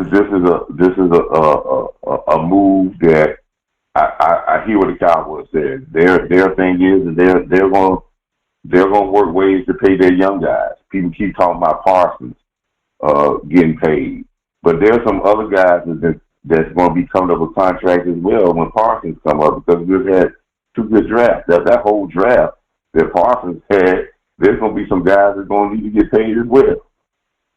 So Zach will be in. I'm not worried about 2 weeks for that he's not being here. And let other guys play, man. Listen. I'm not seeing that happen in many days. You let guys play and they get the job done. It's about how you gonna run your offense and how you gonna protect the guys you gonna play with. Because we have to think about this. What if Zach Martin does come back and he get hurt? We still got to roll. Still got to. And one of the things that I've seen, like when guys hold out, soft tissue issues, and then we still got to the roll. ability to jump on the boat with everyone else or on the same page, that could throw off things. But hopefully, I hope that they can get something done while he's out here in Oxnard, and I hope that next week I can see him working the chords with Britt Brown, and then all of a sudden he's in a rotation point, because we got too much good stuff going on right now for this type of stuff to happen, right? But you know something, Long. That's what's been offensive to me about the Cowboy team in the last 2 years. Yeah. See, people don't understand. We have had a lot of injuries in the last 2 years. People forget 2 years ago we didn't have no defensive ends. Both our defensive ends were hurt for multiple weeks. We went this year with Tyron Smith going down at the beginning, and we were counting on him. So this is where I said that the depth, and I think McCarthy and their team has done well, because they don't do like when this Jason Garrett thing, when we get a guy hurt, we go, oh, it's all over with. We can't produce. We get guys hurt now, build the depth now, and we are training guys to say, hey, we can't depend on this. Is not, and just like you were talking about the era of fantasy football and John Madden football, everything individualized. This is not football. Real football does not have a mode that you can push on and say, guys, they never get hurt. They're going to play every play. Yeah. It's usually guys get hurt. So this is what you have to do. And even though Zach Martin is a great player, if Zach Martin doesn't come back with the collection of players we got, if we can't still win a Super Bowl, we weren't going to win it with him there. Because one player does not make a team as a team. And I'm not discrediting Zach Martin, but he understands, just like we are seeing, that we have a collection of talent. And the last thing I want to say, Law, I heard Dan Quinn's interview, and also I sent you a thing on Twitter that that's really going to explain this offense. The guy, I want to give the guy a lot of credit, named Logic Cowboy. He does some very good work, Oh man. yeah. I Yeah, watched that one the way he broke down yeah, Schottenheimer and Eric yeah. Coryell and And that's what you yeah, see. I yeah, guarantee you that's yeah. what you see in training camp. You were seeing is that matter of Yeah, fact yeah, he the showed motion and everything. Logic Cowboy, I need to figure out a way to get him on the show yeah, he is just to pick very his good. brain. He is He's very good. really And good. Yeah. Yeah, um, so he did a great job on that. But what I want to say when Dan Quinn was talking, he talked about identity, Mhm. about being physical. Yeah. Jerry Jones talked about, and when he talked about the non-option route at the end of his conversation, he said about that being efficient. We're hearing these three words over and over again. We heard details. We're hearing efficient a lot. We're hearing identity. Again, we're building this team in this point on this philosophy of this one mentality, one tempo. I heard of D-Law talk about how we set the tempo. We don't want to price the other people because we want to set a tempo. Right. Again, the philosophy of this team and the foundation that's being built now is one mentality, one tempo, one identity. That's the greatest foundation you could build a team sport off of because that puts everybody in the same page. And there has to be, to win a championship, there has to be some sacrifices. There's going to have to be sacrifices by every player on this team to win because sometimes you're not going to be on the field. You may have to sacrifice for another guy to make a play. So I think that they're building these type things. So that's the thing I like to see with them. But I want to caution things. There's going to be some adversity in this year. There's not going to be this smooth sailing like we think it's going to be. There's going to be some adversity. But I think we are building the team strong enough, and if we have that foundation there, we'll be able to get through this adversity, and we could be golden in February of next year. No doubt, Coach Ma. Appreciate you for calling in. Appreciate you, Law. No doubt, man. That's good. That's the good Coach Marv, man. Yeah, and all what he said is broken down by. Let me put his link to his channel in the chat here, and he's a underrated cowboy channel. He does all of the link. You guys should see it. Click on it if you get a chance, and it goes straight to that video that he was talking about. And I'm telling you, this guy's channel is just so underrated. Logical Cowboy or Logic Cowboy, and he breaks it down. He goes all the way back to like 1962. He would do a documentary on 1970 Cowboys and break that down, and he got a vast array of knowledge within the confines of his topic line there. So he's really good, Cowboy Nation. So y'all be sure to check that out and get things going in that perspective of what he's going to talk about. So check it out, man. That dude good, man. He ain't bad at all. He good. That boy good. All right, where am I at? Let's go to I think is it JT Dennis John River? Yeah, it's JT, then John. No, it was 346, and then it's John River, then JT. All right, 346, you're live. Yes, sir, Law. This is my new number. It's Charles in Charge, Cowboy Sports Report. Had to get a new cell phone number for the first time in my life. I feel you, man. Talk to me, man. I ain't gonna take much of your time. I know you got a long line there. I like a lot of what Coach Marv said, but I disagree. If we're gonna get to Vegas, we're gonna need Zach Martin because I mean he's possibly the best offensive lineman we've had besides Larry Allen, possibly. And also, this is 2015 to now is not a different era of football.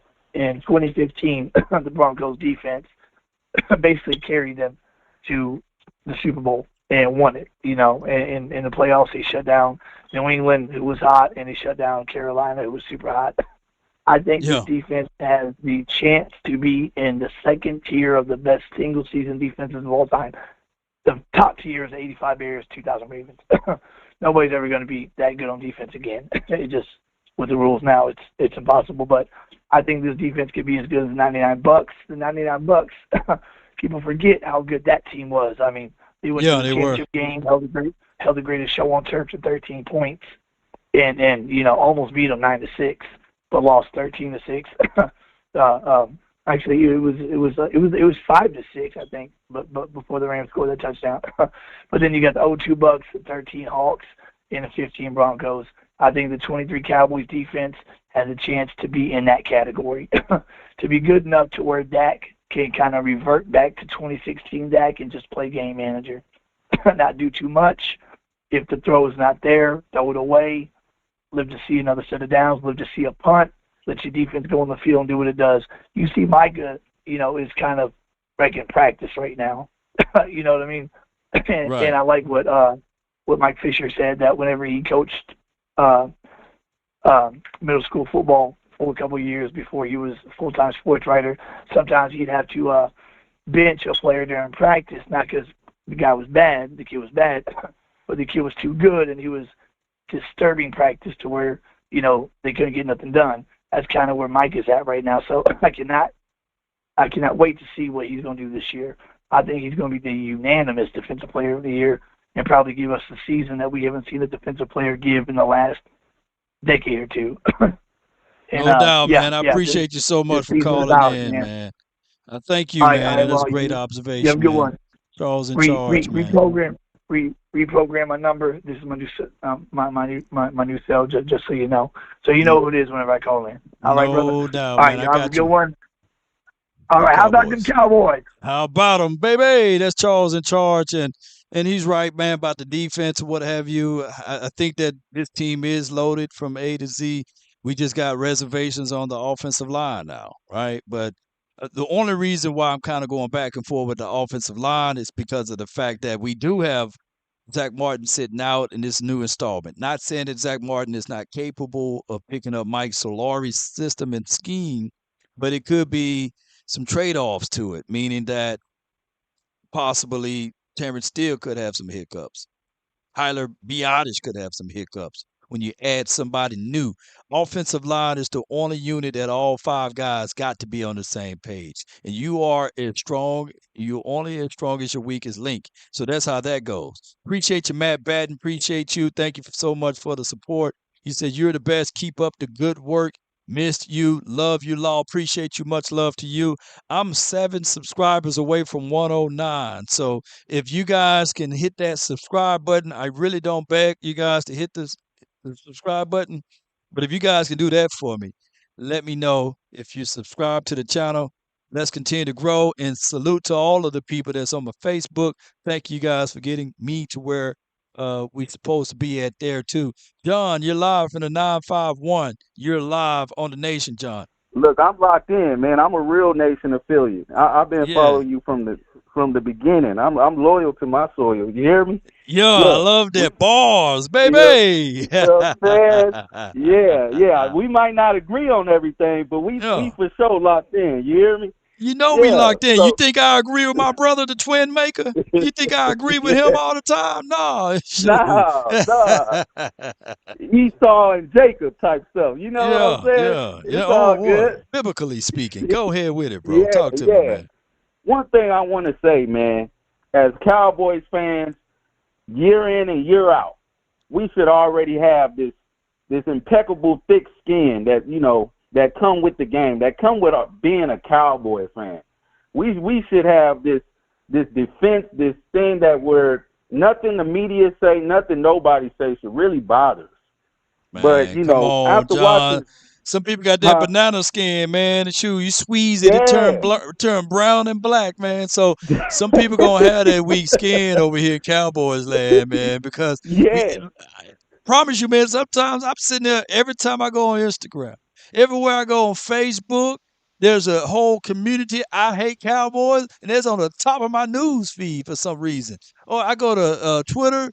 There's a whole bunch of Cowboy bashing plus Eagles fans. I'm like, I don't mind the Eagles trolling, but sometimes I want the Eagles to troll the Giants. What's wrong with trolling the Washington team? They don't even troll the Giants and the Washington. They skip right on up to us. So I know we doing something good, right? That's right. I'm with you on that. And one thing that we got to understand is when we talking about in-house, we all got to understand one another. Speak, Yeah. we have our differences, and some of that gets misconstrued. You see, especially when it comes to the main guy, number 4. Everyone is entitled to like who they like. Just like you said, Garrett, you didn't really think he was the guy. Maybe there was some other people that thought he was, But to say, I'm pretty sure you'll find some Cowboy fan out there, maybe in Maine, somewhere in Blythe, California, somewhere in Arizona, somebody like Garrett. I guarantee. His name is Jerry Jones. He didn't like him. He loved him. He said he foresee. Jerry Jones said he foresee Jason Garrett winning his team a Super Bowl. And I said, man, what kind of vision he got, man? He must got that Ray Charles, man. 9 years. Yes. He kept it for 9 years plus. Plus 13 years collectively. I ain't gonna shortchange Jason Garrett, man. He was here. How you doing, guys? That's after a loss.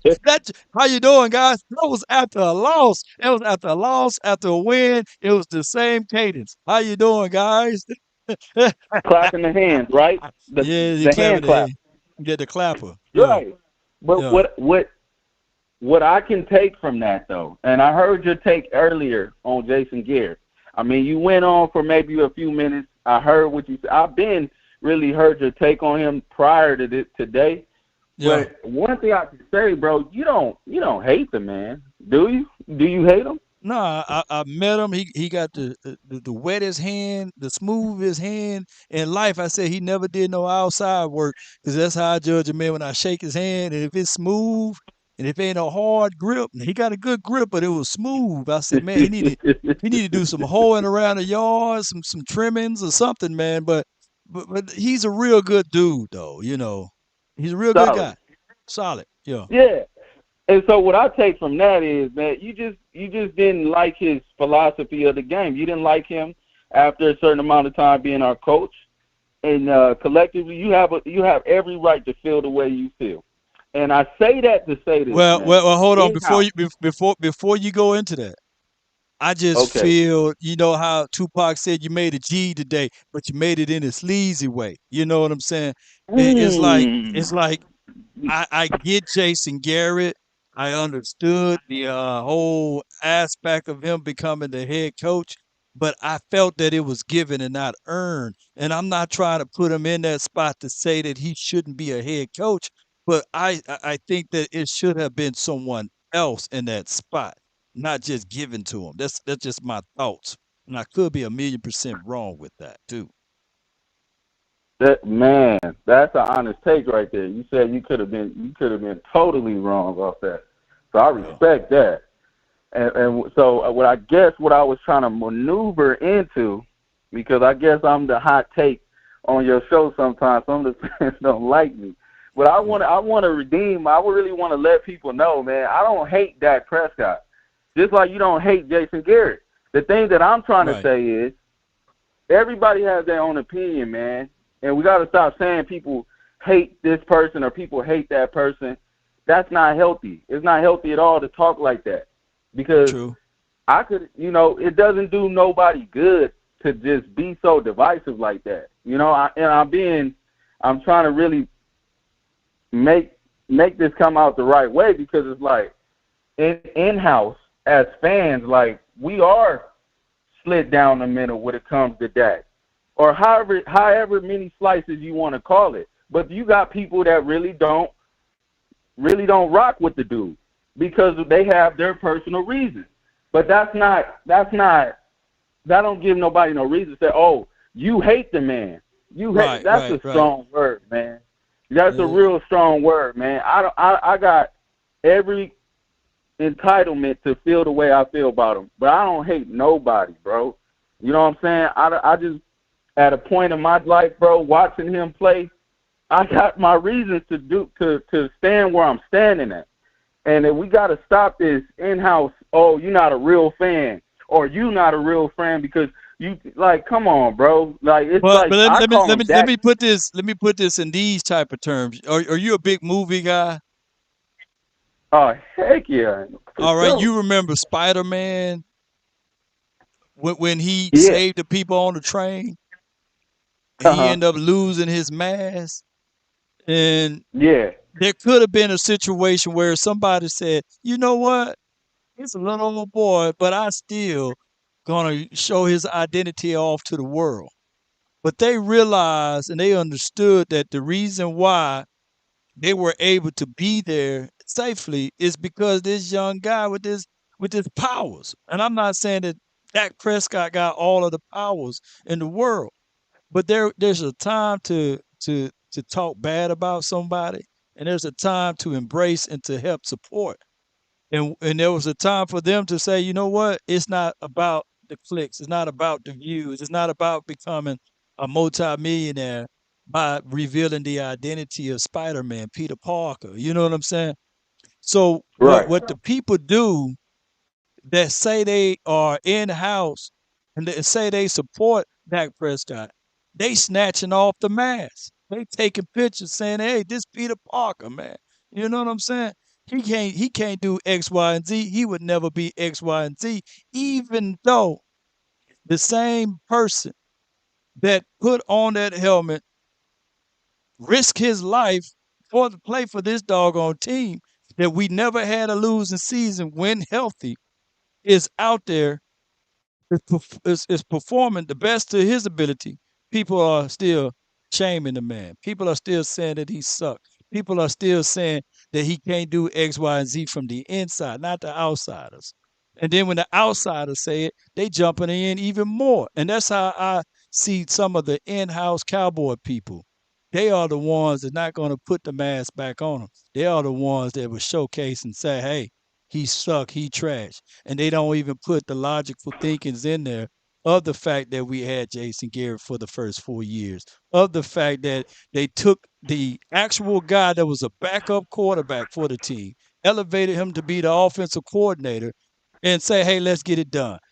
That's kind of like hustling backwards. The expectation for us to win the Super Bowl was just unrealistic. It's just not realistic at all. It's not. Yeah. And I guess I would add to that. It's just like the president though. He's our president, but not everybody support him. No, everybody's not entitled to support him just because the president of the United States. We all live Yeah, here, but if but he we have fall our down a flight of differences. stairs, no, ain't somebody gonna come over there and pick him up and help him up. And that's what Nah, I don't yeah, see. He yeah, ain't gonna just lay there. He fell off a bike. nah, I saw him fall off a bike. I don't know if he went to sleep or the battery cells and died, but he fell off a bike so awkwardly. Still, people picked him up. His in-house people didn't take pictures and say, okay, let's sell him off and let's talk bad about him. So at this time, the man meat busting through the bone. The bone busting through the meat. I meant to say. And he put it back together, and then people still had the same expectations. People in 2021 wanted that man to win the Super Bowl, reconstructing his leg put together, right? And then in yeah, 2022, but the damn thumb was bent all the way back to the wrist, right? And people were still saying, "Hey, man, let's throw trash at him while he's running out of the tunnel." I've seen Rex Grossman play. I didn't see no Chicago Bear fans throwing trash at him, right? I've seen horrible quarterbacks play in the National Football League, and I have never seen their fan bases throw trash at them. We are just as equal now, almost like the Eagles. How we are throwing trash at a quarterback who broke his thumb, and then for him to come back within the same year, right? And everybody, mama, uncle, cousin, the 4 letter, the 3 letter network, somebody calling the man ass on live TV, right? Expecting him to come back like he never broke his thumb. That's just crazy. Don't nobody say, "Hey, man, he threw 15 interceptions, but he did have a bad broken thumb." They got to add that in. And then when we won against the team that we lost week one, everybody, mama, uncle, cousin, was saying, "All right, well, the team was old." It wasn't old. So that team aged a whole year. times a year, within 1 year between September and whenever we played that last playoff game against the Buccaneers, because there was an old team when we won, but there was a fresh team when we didn't win. You know what I'm saying? It's crazy, man. It's crazy. Hey, for me, bro, in all honesty, I look at this man's game. I don't look at no injuries. I ain't trying to get that personal. I don't look. That's evil. I don't. What you just described. That's pretty messed up. Yeah, it's But crazy. collectively, just looking at his game, my opinion is based on that. And even with the 4 years, I done took the coach into consideration, the owner, everything he's been through, and I still came to the opinion that I have now. So by what is that? Whatever, that I really don't. I think Dak Prescott is who he has shown us he is. I think that everything that you can evaluate this man by, he's already done told you who he is by showing you who he is in this 8-year process. So that's my opinion, though. But am I still a Cowboy fan? Or am I a Yeah, hater? but Because I I don't don't know. get it. You said he is what he is. Now, from Yeah, what I'm not a lens? Cowboy fan no more, No, I I'm guess, I'm because talking I about don't what? like No, Dak no, no. What Prescott. I'm saying I'm is, not a from Cowboy what fan, right? lens? What lens are you saying that That's he weird is, to though? me. I said, what lens are you Huh? saying that he is? You said he is what he is. So what is he? The meaning, I feel like he done reached his ceiling. I think that he's tapped out. This is Dak. Dak is Dak, And so that's basically saying he is who he is. So I mean, at this am point, I less of a I fan? asked my guy, Big Game James. I said, has Dak It's Prescott crazy. peaked? And he said, yeah, I think that he peaked. This is the best that he will ever be. I would take that. I would take 37 touchdowns to 10 interceptions every year. I would take what he did at 2021 every year. And technically it was 38 because if you add one rushing touchdown, because I think So rushing you'll take them touchdowns, playoff games too? I Because we're would not take gonna leave that I would out, bro. take You I would forgetting about take that. hear me out. I would take 38 and 10 Dak Prescott throwing for 3,500 yards every year. I would take what he did in 2021 every year. And then what we have to do Then you will is never get to the Super Bowl if you keep no, taking that. hold Why are on. you What you taking that? said that those are good numbers. Those are the exact same numbers Pat Mahomes had. We're not doing this for numbers, though. Dak What Prescott I'm will tell saying, you he's not doing this. he's not Dak doing it for Prescott will tell you. numbers, but what I'm saying is, hear Okay. me out. What I'm saying is, see, you Okay. trying what you saying is what you saying is that the playoff in that year is what Dak Prescott is. But what if we add more weapons to what he was able to do in 2021? What if we don't? What if we don't just run Ezekiel Elliott and leave Tony Pollard on the bench in 2021? What if we add more weapons? You see, that's what I'm trying to say. Even if he's No, I 37 feel touchdowns and 10 interceptions, that is enough to win the Super Bowl. Brad Johnson never had those type of stats and he won the Super Bowl. Nick Foles never had those type of stats and he won a Super Bowl. You see what I'm saying? You see what I'm coming from? Even the guy Ben Roethlisberger, the 2 Super Bowls that he won, or he got a chance to be on a team that won, he never had those type of stats. So he don't have to become even better than what he did in 2021. Just continue to build around that. So many people are so fixated on, I want a quarterback to throw 40 touchdowns, 0 interceptions, no fumbles. That's not going to happen. That's some Tecmo Bowl / Madden stuff. I want my quarterback to add more and more weapons. When the Kansas City Chiefs lost to the Super Bowl against the Buccaneers, they said, you know what? Let's go and because they know they had a quarterback that's capable of winning the Super Bowl, and they know they got a quarterback capable of losing the Super Bowl. So what they did was they said, let me go ahead and re-solidify the offensive line and put more favorable things in front of him. They didn't take it away from him. That's what I'm trying to say with the Cowboys. Continue to put more and more weapons around here. Bump all of the outside noise. That's what I'm saying. That's all I'm saying. That's what I've been saying all of you. Right? You get Yeah, what I'm no, saying? no. Yeah, I hear you. I hear you. Yeah, I hear you, yeah, Law, man. yeah, And yeah. and and so I would and what I'm saying is you can I my opinion is still gonna stand where it's at. You can give Dak Prescott the world, and I still feel like you're gonna get the same results, bro. You know what I'm saying? And people gonna feel the way they feel about that, but that don't make me less of no fan, bro. Yeah, You know, you been there. right. I feel you with that.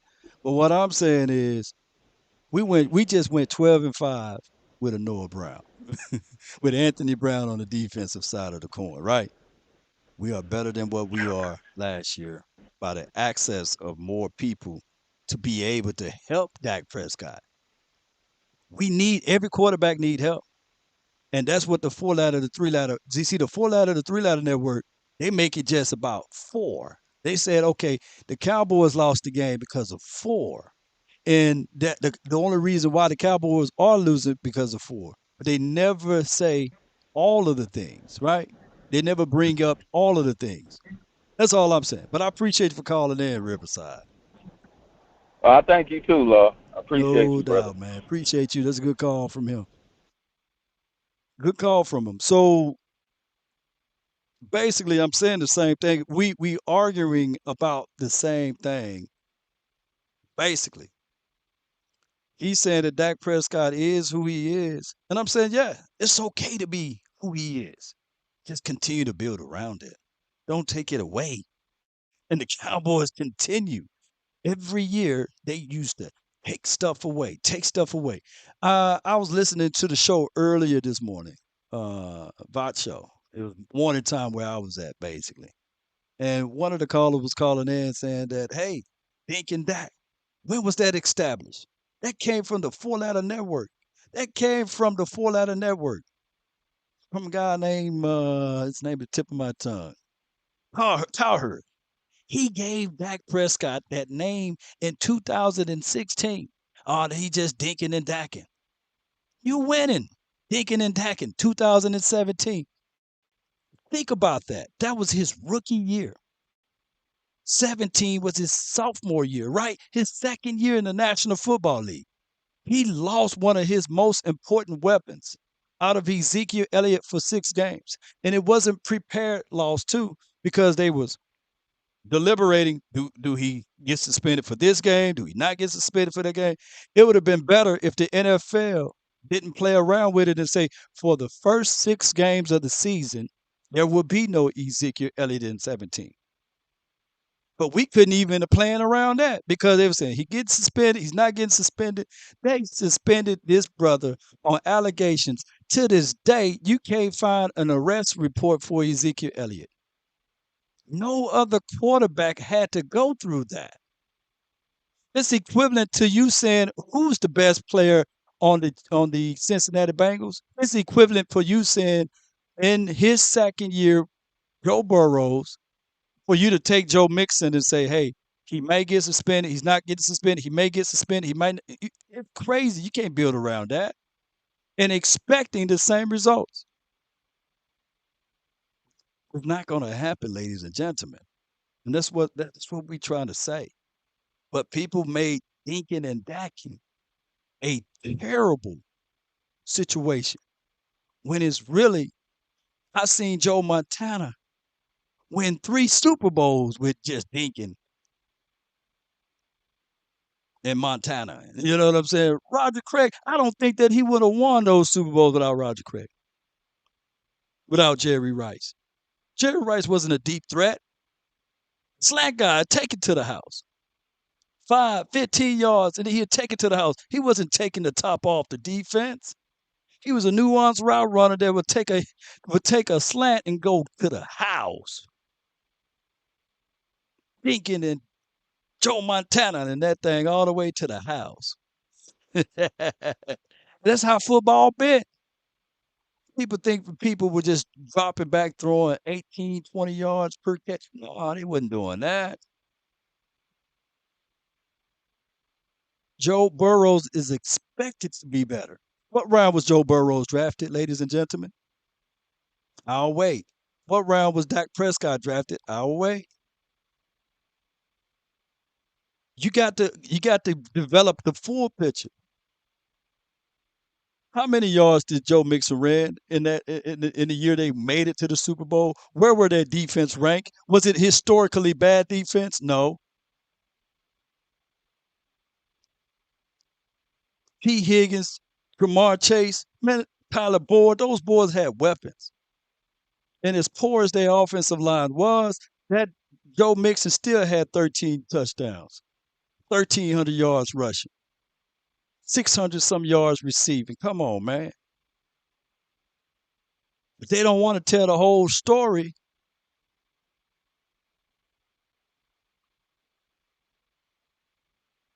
Come on, y'all. I got JT last but not least, man. You on the hotline for your mind, JT. Talk to me. Hey, can you hear me, Law? Yeah, I can hear you, fam. I can hear you.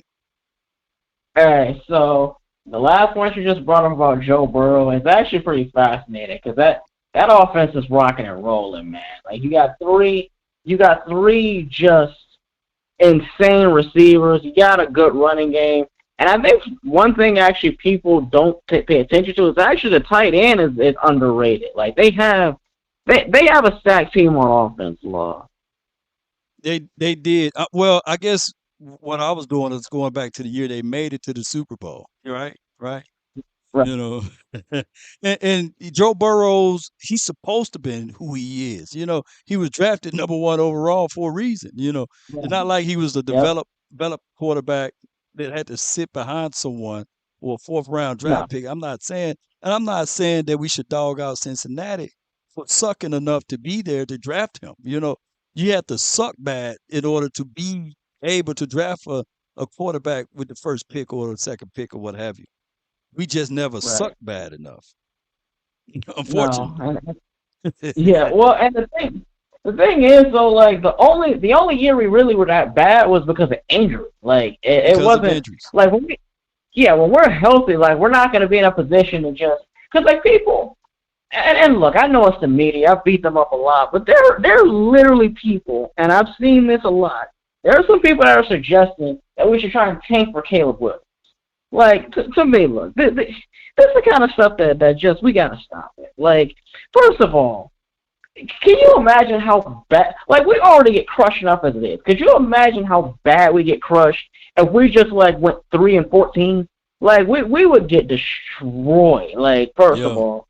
And yeah. number two, are we sure? Like, are we sure Caleb Williams is going to be this generational prospect that people are saying? Because, and again, I'm not trying to compare these two. I get it, but you remember how much hype there was about Jamarcus Russell, Law? Oh yeah, man. The brother could sit Indian style and throw the ball 60 yards on the ground. Yeah, I mean, Yes, indeed. Yeah, he that boy had an arm, man. Jeez. He had an arm. literally, Mike Mayock at the draft said that he's the most talented pure quarterback he's ever seen. Like Yeah. the hype of Marcus Russell was insane. Like we gotta sometimes be careful and just anointing these guys like the next all-time greats and whatnot. Like, look, Caleb Williams. I'm not trying to say he's not good. Obviously, he's good, but there's no guarantees in the NFL, Law. Like this, Man, you see. I've seen storylines, JT, before when people said Josh Rosen. Oh man, he's going to be a for sure quarterback in the National Football League. Can somebody tell me where Josh Rosen at right now? Is he Josh Rosen now? Because I can't find Josh Rosen. He's a free agent. Hmm. Yeah, yeah. You It, know, it, it just goes. you know. Sometimes I feel like, and again, I can't even say that these guys are trolling at this point because I feel like some of these takes actually are serious. Like they're even having talks, and we've heard this too though. Like this idea to me about the Dallas Cowboys, I feel like we've got to lay at the feet of Stephen A. Smith, and I say Yeah, that with all seriousness, just because the stuff that he said, like, first of all, the stuff that he says is so exaggerated. Like the yeah, whole narrative that and obviously we've watched him like for years. We know the stuff he says, but this is what I really don't understand, and I really truly do not understand it. Like he claims to be a New York Giants fan, sort of, right? I thought Stephen But A. Smith was Steelers fan. I thought he was a Steelers fan. Well, he is, but it feels like he does secretly root for the Giants too, low Man, he key root though. for But anybody that beat the Cowboys, and Shay yeah, Sharp saw that plan, and Shay Sharp the same way.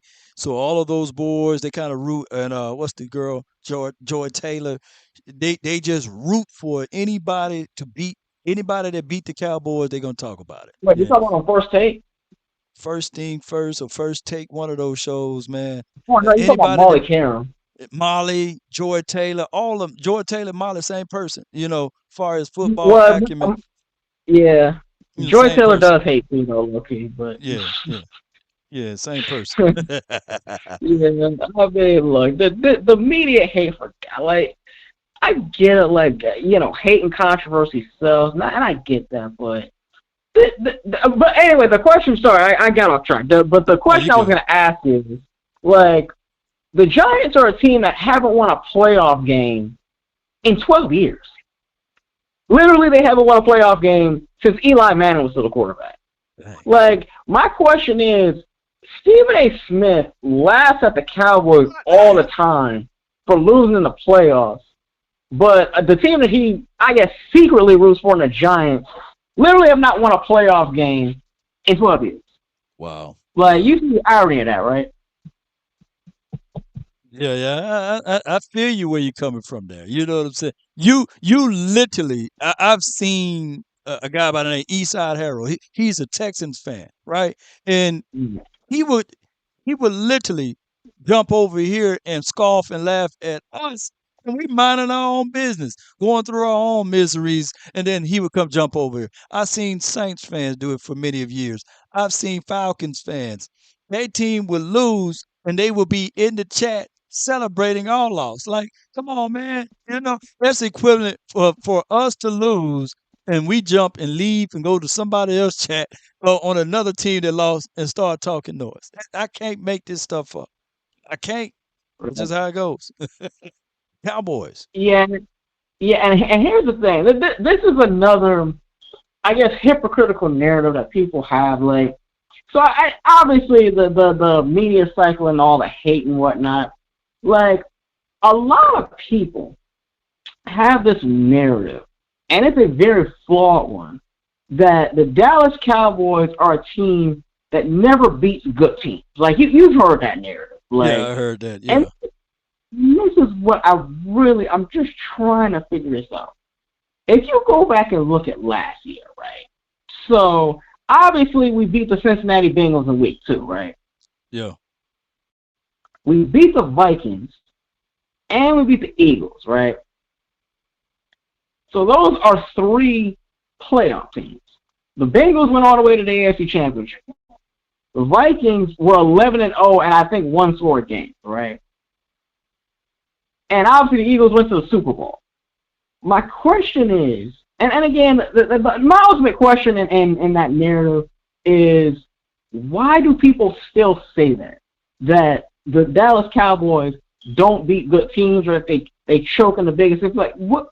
The narrative is false. Like, it's not a narrative that really, like, it's a narrative that was started with Cowboy haters, and it just really, it should have died by now, honestly. Like, it just, you know what I mean, Law? It's just the narratives are false. So we gotta stop spitting false narratives, Law. Man, it's the way the national media love to hate on the Cowboys. For example, I'm gonna say this before I let you go, JT. Cowboys last year didn't have back-to-back losing games, right? But it felt like it. Right. 12-5 felt like 5-12, based off of the national media. And no other team, like no other team right now is in training camp but the Cowboys. It's crazy how Aaron Rodgers could throw, and the only reason why I just bring light to it is because some of the sniper community will bring up, "Hey man, Aaron Rodgers just threw 2 interceptions, man. Where's the fuss?" But he goes over like water, go down like water on a duck's back because nobody cares about it. Because people understand that you're supposed to be trying things in practice. You're supposed to be making sure that your guys can go through the test in practice. That's the whole reason for practicing is to make sure that you can do a little wild things, and so you can know the stretch of your players, and that's crazy. It makes national news that Malik Hooker picks off Dak Prescott in practice. In practice. And it's crazy to me. That's a win-win for us technically. It let us know that we don't have a J.J. Wilcox back there, right? It let us know that we got a guy that can track the ball and pick it off. But there are people that would take that storyline and say, "Hey, Dak Prescott is throwing picks in practice." He thrown more touchdowns in practice than he threw picks. But what sells? Right. It's crazy. It's crazy to me. I mean, and that's the thing. Like, one more thing before I go, Law. Like, Mhm. this is how hilarious the Cowboy hates got. Like, and I do hear it because I have heard that there are literally some people like, and again, I hate to even bring the guy's name up, but LaShawn McCoy. Yeah. Like, this man literally, and it was a topic that I don't know what the topic was about necessarily, but I remember what it was. It was a topic on the quarterbacks that you need to either keep or release between Derek Carr, Jimmy G, and Kirk Cousins. And they had a topic, and Shane McCoy talked about how Kirk Cousins is one of those guys that basically is like an over criticized Dak Prescott. And I'm like, huh? Like, I don't get that. Like, first of all, we gotta stop this. Like, we gotta stop this narrative that Kirk Cousins is more criticized than Dak Prescott. But it's literally the opposite. Like, people I think have gotten to know literally who Kirk Cousins is, and they just, I mean, I'll give him some criticism, but he's not more criticized than Dak. Like, literally, like you just said, Dak will get criticized for throwing picks in practice. Like, you know what I mean? Like, it's like an 8 type of throwback, bro. Like, it's just ridiculous. Yeah. Not a game, practice, man. It's literally me building a new play, a brand new play, you know, and I'm giving him this new play in practice, right? And he mess up on a new play, and they say, "Oh, let's tell the world." I can't make this stuff up, but that's just how it goes in the 4 ladder to 3 ladder network world, and people seeing that that's how you can make money, right? And they are taking that, rinsing and repeating the same exact thing, and nobody's new now. Nobody can bring you new materials. Nobody can bring up actual data and facts. They only echoing what someone else is saying. Everybody sound literally like Stephen A. Smith. Everybody. Everybody took that same page. There's no originality to it. That's why, matter of fact, since there's nobody new out there, I want Stephen A. Smith to keep his job at ESPN and let everybody else do the fake stuff all around the networks because it shows that they are just trying to be just like that man. And it's crazy. I miss the Stuart Scotts of the world when people actually spoke real football Right. with context and gave us some real analysis, or even if it is just a bit, let it be funny actually, right? But it is what it is, and people love to do exactly of copying each other. No originality. It's crazy. True. Appreciate Yeah, you, I bro. mean, yeah. Hey, salute to you, Law. Good call. No doubt, man. That's my guy, JT. And boy, I told y'all these phone lines are gonna take it a whole new hour or so. Uh, but at the end of the day, Cowboy Nation, that's just how it goes. So I get it, right? It's not gonna be a lot of people on the side of Cowboys positivity. But for those who would say, "Oh man, that's just a homer," but there will be a lot of people. It's easy. It's easier. It's literally easier to say your team won't win the Super Bowl. Since 1999, right? If I was like, let's say if I was a Rams hater, like let's say if I didn't like the Rams, and if I said, man, the Rams ain't gonna win the Super Bowl, don't y'all know that I would have been right for 20 years? Because it took them 20 years to get back to the Super Bowl. Don't you know how many years I would have been right? Oh, I would have been right for 20 years. But that's how idiotic these debate shows are. Like, just wait on it, y'all. Just wait on it. It's gonna rain in Dallas. It's gonna rain in Dallas. Trust me, take my word for it. It's gonna rain in Dallas. Eventually, I will be right. I will literally be right. And then when it rains, see, I told you so. I told you it's gonna rain. It's gonna rain in Dallas, and I'll be right eventually. I will be right. That's just how it goes. So when people say, "Oh man, Dak Prescott, he sucked. Oh my goodness, he trash.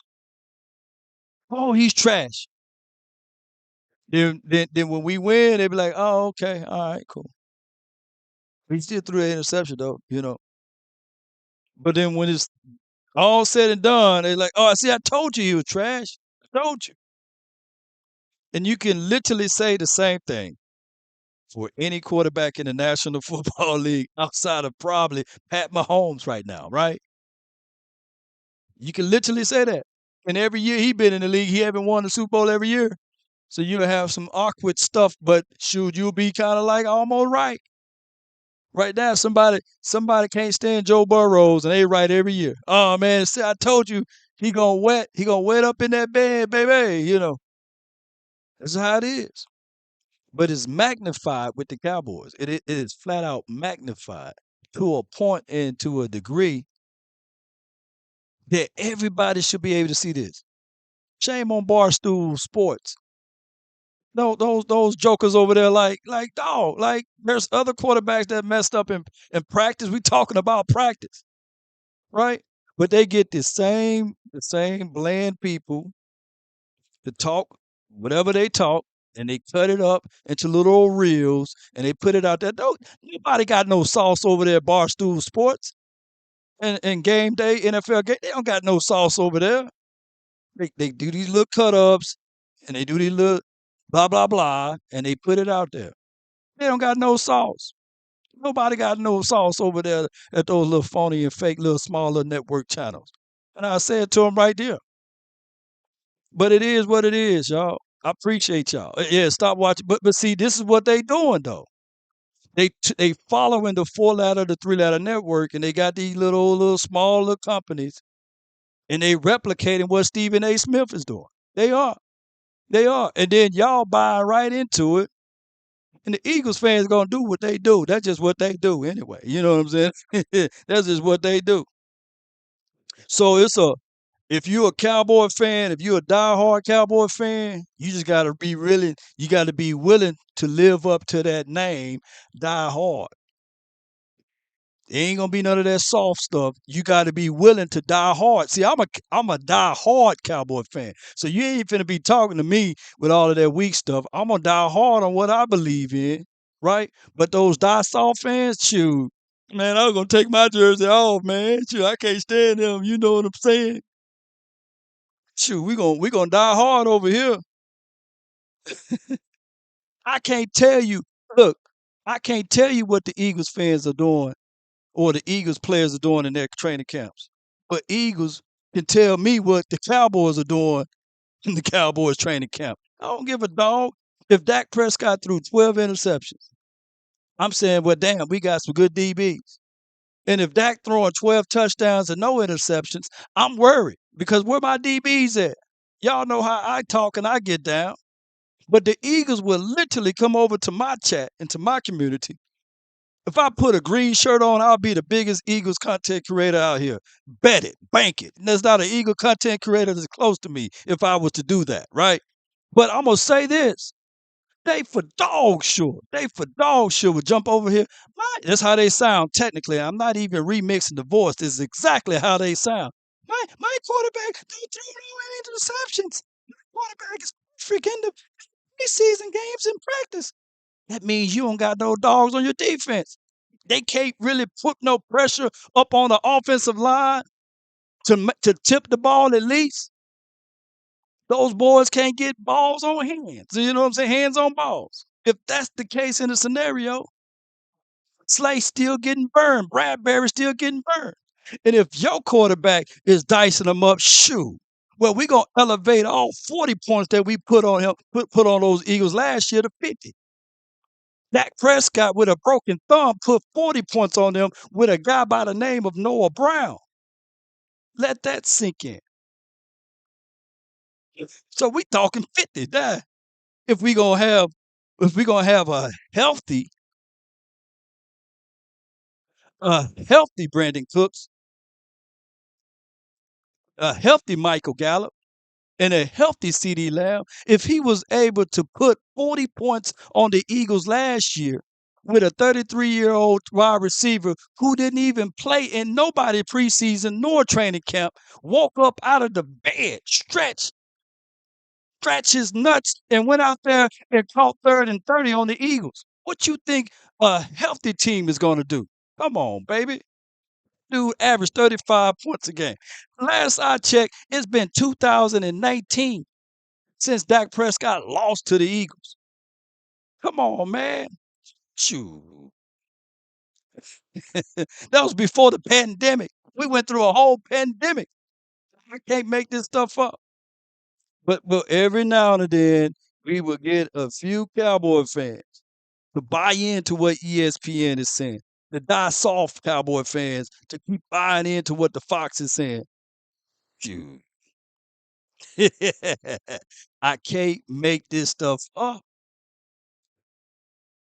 Yes, indeed. At least Washington fans, they try to hold on. They say, okay, well, Sam Howell, yeah, he was 11 for. I mean, he won the last game, but they ain't talking too bravely and boldly. They know they lane. They understand a little bit. The Giants, they trying to creep up out of it. We swept those boys last year. Both quarterbacks gave them a run or a run around with it.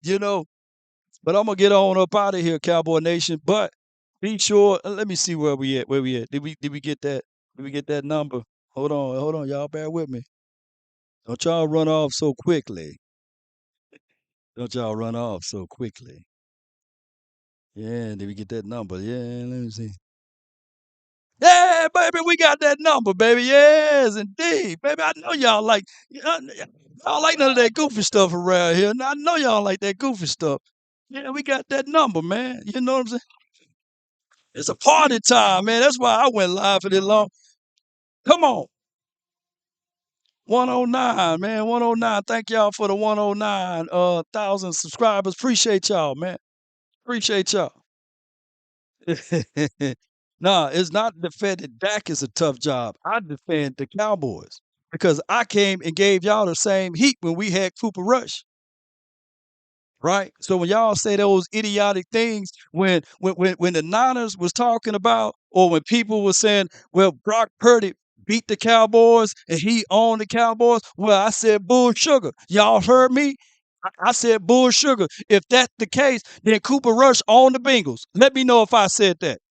That means Cooper Rush owned the Bengals. Y'all can't have it both ways. No, no, no, no, no, no, no, no, no.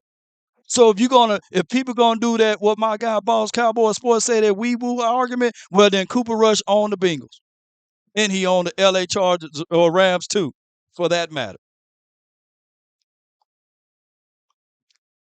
Let me know. So that's just what it is. But I appreciate y'all so much. Appreciate y'all so much for letting me grow the nation. Baby, we gonna get on up out of here. We're gonna go grab something to eat. But these are the quarterback rankings and things like that. But at the end of the day, shoot, we Cowboy fans over here. Yes, indeed, we Cowboy fans over here. We were rooting for this team before that kid was even born. Dak a young guy. He just hit 30.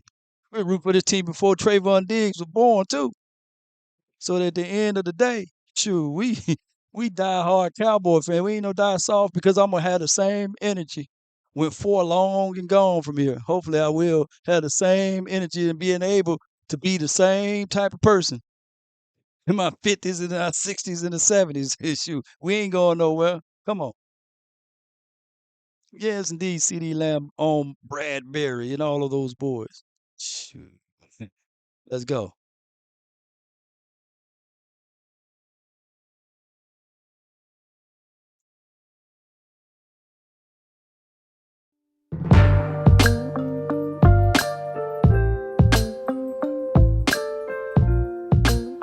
asada fries, Law. Appreciate you, Steve.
Shout out to you, Ken Berry. I left out your super chat. Salute to you, Ernest Ellsbury. Appreciate you too for the $10 super chat. If I left out anybody on the super chat, charge it to my head, not my heart. Until next time.